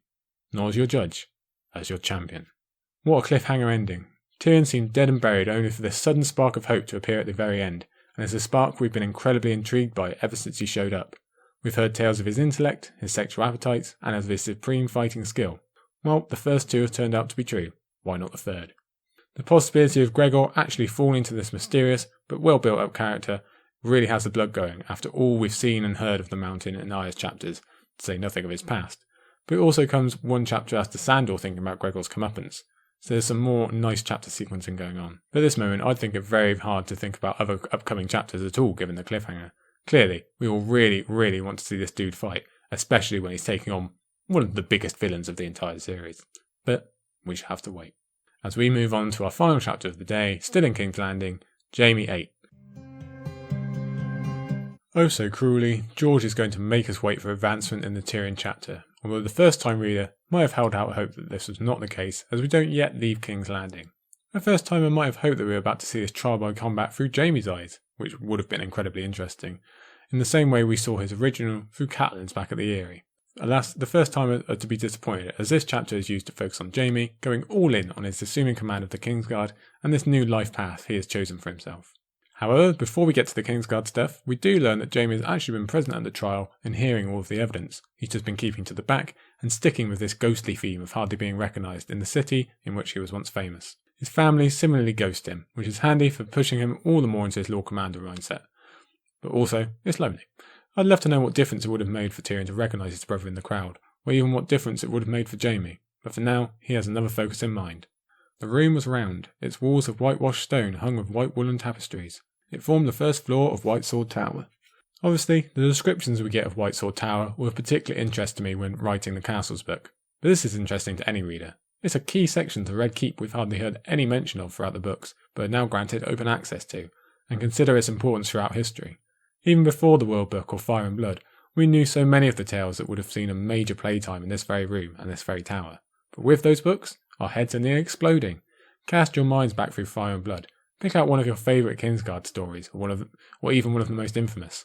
Chances are, large parts of it ran through this room. This is right up there with the Tower of the Hand in terms of historical importance. And just while we're talking about history, it's mentioned that the White Table is made of weirwood. I think we can all agree Bran's time-seeing skills are going to be limited to looking out of living weirwood trees like his visions of Winterfell. If he were ever somehow granted the ability to look out of any old piece of weirwood, this one would be a hell of a viewing piece to look out of. Can you imagine the story to get out of that? Definitely something to nerd over. Let's get back to how this all relates back to Jaime. We get taken through the pretty clear theme and decor of the room. Basically, make everything white. But for Jaime, it's a mix of everything being familiar, but yet very, very new and uncomfortable. I like that he likes his new rooms as Lord Commander, but there's also his sword feeling wrong on his hip. The Kingsguard whites he's been wearing for nearly 20 years no longer fitting. Later on he talks about how even his face looks different and older. He's lived in this tower for the majority of his adult life, but it still doesn't fit quite right. It's all a bit unfamiliar. And why does he feel uncomfortable? Because he doesn't feel worthy. Here's a quote. Worn thin by the bony arse of Barristan the Bold and Sir Gerald Hightower before him, by Prince Aemon the Dragon Knight, Sir Ryan Redwyne, and the Demon of Darry, by Sir Duncan the Tall and the Pale Griffin Alan Collington. How could the Kingslayer belong in such exalted company? Yet here he was. Luckily, much of this chapter is about making this table, this room, this tower, his. And again, it's a really cool table, carved in the shape of a shield supported by 3 great stallions. Yes please. Cool design and history are infused together when Jaime turns his attention to the White Book, or the Book of Brothers. Firstly, the description of said book is absolutely beautiful, and I feel like we're supposed to appreciate it a little more after just seeing the lives of 4 kings hacked apart by Joffrey. In an alternate universe, I'd like to imagine Tyrion and Jaime pouring through this thing together for hours on end. But it's also the beginning of Jaime's new duties, and we get reminded of some logistics we wouldn't have even considered, like Jaime having lost his writing hand as well as his sword hand. Next, we get some reading time as Jaime indulges in the book and George indulges in getting some history out of his system. Barristan stopping off to record his firing in the White Book before he escaped from the city is the most hilariously Barristan thing in the world. But the point of this is the long and varied description of Barristan the Bold compared to the stunted paragraph of Jaime the Kingslayer. It's weird enough seeing a life and career summed up in writing, that's part of what makes Fire and Blood so intriguing, but finding out that previous Lord Commanders didn't think enough of Jaime to record any of his extracurriculars is tough stuff, and a blow to his ego. Jaime has been spending enough of his time lately thinking on what he's actually done with his life, but this is it really slapping him in the face. If they had bothered to include all the times he bunked off duty to sneak off with Cersei, he might have had the longest entry in the book. All of which is a great opening for some good old nostalgia, as Jaime remembers the Kingsguard as he first discovered it. The grand kind that would mop the floor of the current version. Well, that's the theory. It is the nature of time that we can all relate to. Everyone thinks the sports team of their era is the best. It's just human nature. But Jaime is at least wise enough to realise he might have had rose-tinted glasses on as a teenager. Ones that were quite forcefully ripped off without having to wait long. And me, that boy I was. When did he die, I wonder? When I opened Aerys's throat? That boy had wanted to be Sir Arthur Dane, but someplace along the way he had become the Smiling Knight instead. Jaime thinks on what exactly it was that changed him. When did the king... Well, he gets the opportunity to start trying to right such wrongs when his Kingsguard meeting begins, and he gets to measure up exactly what it is he's dealing with. Plus, getting a cool extra story on Sir Arthur Dane is a little bonus. Not only because we've been hearing about his skills since the beginning, but also it lines up when we're about to see another Dornish warrior show off his skills for Tyrion. Nonetheless, it was his seat, and this was his Kingsguard now. Tommen 7. It's a grim summation, even if highlights still persist in Sir Balon and Sir Loras. Either way, it's not a dream team for a new manager to work with. Jaime doesn't waste time in getting down to business, and thankfully the official business coincides with his own personal investigation. It's a pretty bad showing that a king died in full view of 5 of his Kingsguard, and their reactions on that slight are telling. Even more telling is when Jaime asks who did the murdering. Sir Balon shifted uncomfortably in his seat. Sir Boros made a fist. Sir Osmond gave a lazy shrug. Yes, quite telling. Balon is uncomfortable because he knows his words were twisted against him to frame Tyrion in a negative light, even though he likely believes Tyrion innocent. Boros is angry just because Tyrion makes him angry, and it's a common response to being called out, and he knows exactly what lies he told. Osmond shrugs because he doesn't care who killed Joffrey, or that he died, probably. As we see, the whole thing is just a joke to him. So it's not surprising when Meryn and Boros lead the offensive and retell their lies from the trial, or when Balon Swan is the fair-minded one, pointing out they really have nothing but circumstantial evidence and that everyone had the same opportunity as Tyrion. Yes, it is more difficult when it comes to motive, but Tyrion's motive just happened to be the more public and personal than the rest. As we've seen with Littlefinger, when it comes to kings, especially kings like Joffrey, motive is a wide and complex thing. Loras is the last to chime in, with an angry appraisal of Sansa Stark surely being the murderer. I think this is quite telling that Loras is not in on the killing Joffrey part of the plot, which makes sense. He's probably far too hot-headed to be trusted with such a secret. After all, the Tyrells being openly against Sansa goes against any chance of eventually gaining her, like we discussed earlier, unless the plot is to publicly denounce her while actually hiding her back in Highgarden, if they happen to find her first, but that's a bit of a rabbit hole to go down. Point is, you can make a narrative for anybody if you think about it enough. Another quote. For a start, it would be good to know how she got out of the castle.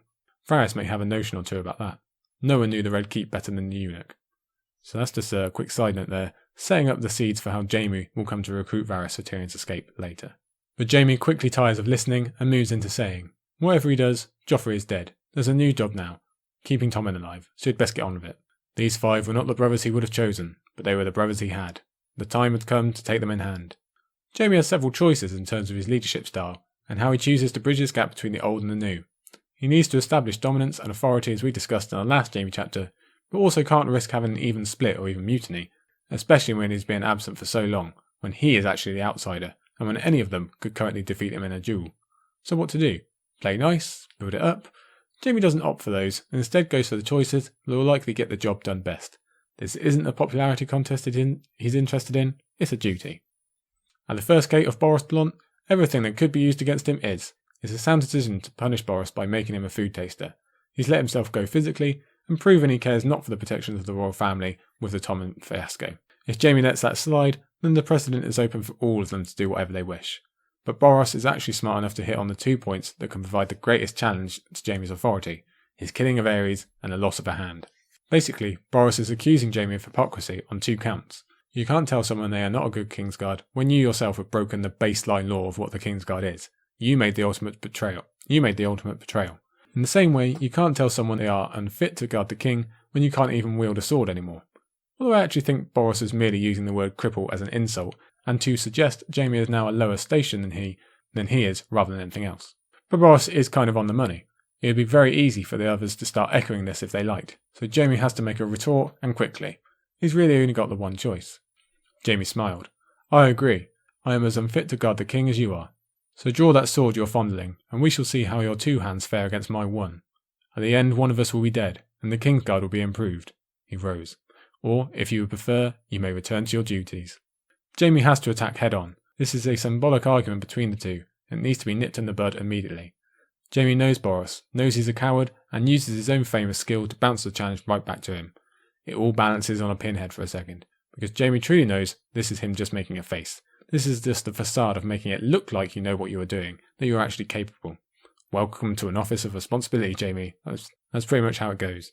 The whole thing works, specifically because it was Sir Boros who challenged him, possibly why Jaime opted to start with him. But Jaime is still wise enough to know his command hangs by a thread. The man is craven, and a good thing. Though fat, ageing, and never more than ordinary, Sir Boros could still have hacked him to bloody pieces. But Boros does not know that, and neither must the rest. They feared the man I was. The man I am they'd pity. Again, it's further setting up of Jaime's subplot in A Feast for Crows to restore his skill. And again I say it's a shame Con Halfhand isn't around to ask for tips. Jaime continues down his list, next opting for Sir Osmond, who, as it turns out, absolutely sucks at thinking up a convincing backstory. Good job he's financed by Littlefinger, or he'd be dead in the water. Osmond is a great example of how the Kingsguard has fallen, and the central sellsword being let in back in Jaime's heyday? Unthinkable. But at least Jaime is willing to look for the positives in seeing Osmond's worth as a fighter. Still, the guy leaves looking like the grinning idiot he is. It's still all just a joke. Meryn comes next, and Jaime resists the temptation to lay down a specific punishment as he did with Boros. Isolating both of the oldies likely would not be a good idea at all, but what he does do is make a definite change in how they operate. Henceforth, you will temper that obedience. My sister is Queen Regent, my father is the King's Hand. I am Lord Commander of the Kingsguard. Obey us, none other. Sir Meryn got a stubborn look on his face. Are you telling me not to obey the King? The King is 8. Our first duty is to protect him, which includes protecting him from himself. Use that ugly thing you keep inside your helm. If Tommen wants you to saddle his horse, obey him. If he tells you to kill his horse, come to me. Here we see the true cost of not having Barristan Selmy around once Joffrey became king. There was no one to actually tell the Kingsguard no, so the dullards went along with whatever command they got. If Barristan had been there, things with Sansa never would have gotten so bad. At least you really have to hope not, as it's just a barrier Joffrey didn't have to contend with. Protecting him from himself, that's what the management of Joffrey needed, and Jaime is wise enough to see it even when he wasn't here to experience the worst of things. So there's that, and some basic common sense about not listening to every demand of a child. Already, Jaime is effecting some real positive change. Balon Swan comes next, and you would think this would be the easiest of all 5 to deal with, but even this is used as a rule setter as Jaime questions Balon Swan over what he would do if it ever came to family versus king, as it once did for him. I suppose there is an element of all these mini Kingsguard interactions being a reflection of past Jaime. Loras is obvious, as we'll discuss in a minute. Balon is family versus duty. Meryn is the obeying of orders you really shouldn't obey, and Osmond is either skill at arms or just general horniness for Cersei. It's just Boros being left out. We have to feel bad for Balon. He's already been made uncomfortable while up in the stand. Now he not only has to tell his new boss, after all he's sticking up for him, that he will not only kill his brother if it comes to it, but they will not imitate said boss by doing that supremely awful thing the new boss did. He literally has to wipe away the sweat of his brow. It's a stressful day at the office, but he passes the test. Well done, Balon. That just leaves Loras, the difficult one. These 2 men have already had one run-in, where it was obvious they were just the same bus coming along at different times, but now it is painfully slow. Jaime hated that smile. I was better than you, Sir Loras. I was bigger, I was stronger, and I was quicker. And now you're older, the boy said. My lord. He had to laugh. This is too absurd. Tyrion would mock me unmercifully if he could hear me now, comparing cocks with this green boy. Again, at least Jaime has some self-awareness about exactly what he's doing with this teenager in the moment. Older and wiser, sir. You should learn from me. As you learned from Sir Boros and Sir Meryn. It was all in good fun for a moment there, but this is too much, as Jaime notes. Giving lip to Jaime is one thing, but to focus on Boros and Meryn is to ignore the true, great Kingsguard that Jaime actually grew up around, and that is something he cannot allow. For all the troubles Jaime would share with those men, especially in terms of their advice to let Aerys do whatever he liked, he damn well respects them, and they occupy his thoughts often, even after all these years, hence the presence of the White Book. A large part of Jaime's mission as Lord Commander is to promote the noble history of the Kingsguard he knew, so that people forget the shame of the one they have now. But Loras has a cocky answer for that too, so Jaime switches subjects and uses his position to get some more information on the Blackwater and what he's dealing with in the Tyrells. At the same time, he gets a much better measure of the boy behind the sword when Loras answers with this. I will defend King Tommen with all my strength, I swear it. I will give my life for his if need be. But I will never betray Renly, by word or deed. He was the king that should have been. He was the best of them. Cocky little star athlete he might be, but Loras has some amazing lines in this book whenever Renly's name comes up and his guard comes down. I think a part of this passage is Jaime wanting to make sure Loras doesn't become the same disillusioned but skilled young man that Jaime was. He can sense the truth of passion in Loras here, so there's a chance he won't have to suffer the same corruption, keeping Jaime from mocking him in any way. The chapter closes with one more topic of conversation between the 2 mirror images, Brienne of Tarth. Jaime expertly uses logic to disarm Loras of some notions he is confident in about Renly's death, slowly opening the boy's mind to other possibilities by using some handy comparisons to Joffrey's own death. It is a pleasure to watch Jaime act this way, and it actually has me wondering what could have been for this possible mentor-student relationship if Jaime had been able to stay in King's Landing and feast. But that's another alas alarm for us. We've got a lot of those today. The best part is when Jaime gives Loras the responsibility of deciding for himself what will happen with Brienne. He's giving Loras the opportunity to be fair, analytic, and a man of his own making. It's a really underrated moment for Jaime, especially as a teacher. Amongst all the chatting, Jaime has snuck in some solid compliments on Brienne, even if he doesn't notice it, which is unfortunately counteracted by Loras telling us Renly's true thoughts on Brienne. They are sobering, to say the least. But if, like me, you think Renly was an ass anyway, this is just another match on the bonfire. But it also has Loras thinking about the men he killed for no reason, and guilt is certainly something Jaime can speak with knowledge about. He absolves the younger Loras, if that helps at all, but it directs him back to the questions he was asking in his last chapter. Why isn't he more pissed off about Joffrey? Why isn't he cutting people down in a rage? After a chapter focused on the Kingsguard, Jaime's final thoughts drag him back to his investigation and the main events of King's Landing. I wonder about his final line and the promise of debts to pay. That's just a standard Lannister line in many ways, but is it supposed to trick the first-time reader into thinking Jaime is going after his brother next? If so, he'll have to get in line. But seeing as this is such an amazing chapter for Jaime's growth and maturity, you have to include a couple of these questions at the end. And that is Jaime VIII. That is part 14 of The Storm of Swords. Whew, a long one. Yes, I'm damn thirsty now. Collection of chapters I really like. Right in the middle there, we get real down, real low for Tyrion and Arya, but that Jaime one we just read, that's one of the most positive Jaime chapters we'll ever read, and I don't think I need to say the heights that Davos and Jon reach with their respective victories, especially that Jon chapter. That's definitely my favourite of the day, but I'm just really loving Jon at the moment. Okay, I'm going to get out of here quickly. Don't forget our halfway shoutouts. Girls Gone Canon also did Jaime VIII. Have a listen to that. Read that piece, The Lion's Shadow, Kevin Lannister by Brynna Beefish. Or Jeff, don't thank him though, he won't like that, he hates it. And check out Stephen Stark, Here Be Dragons on YouTube. And I Know That Nerd, that's always fun. Next time, only 4 chapters, because, we've got to fit in, Aziz has got to fit these in properly, the last couple here. But they are Sansa 6, Jon 9, Tyrion 10, and Daenerys 6, the last Daenerys. So we go to the Vale, there's more warfare at the Wall, we get the trial by combat that we've all been waiting for, and like I say, the final Daenerys, which I've also been really enjoying. Really love Daenerys and Jon in this chapter, in this book. Okay, I'm going to get going. Take care everybody, I hope you're all safe out there. Keep an eye out for Sporkle Spectacular and the coming Patreon only episode. Don't forget to check us out if you'd like to, and I will see you next time. See ya!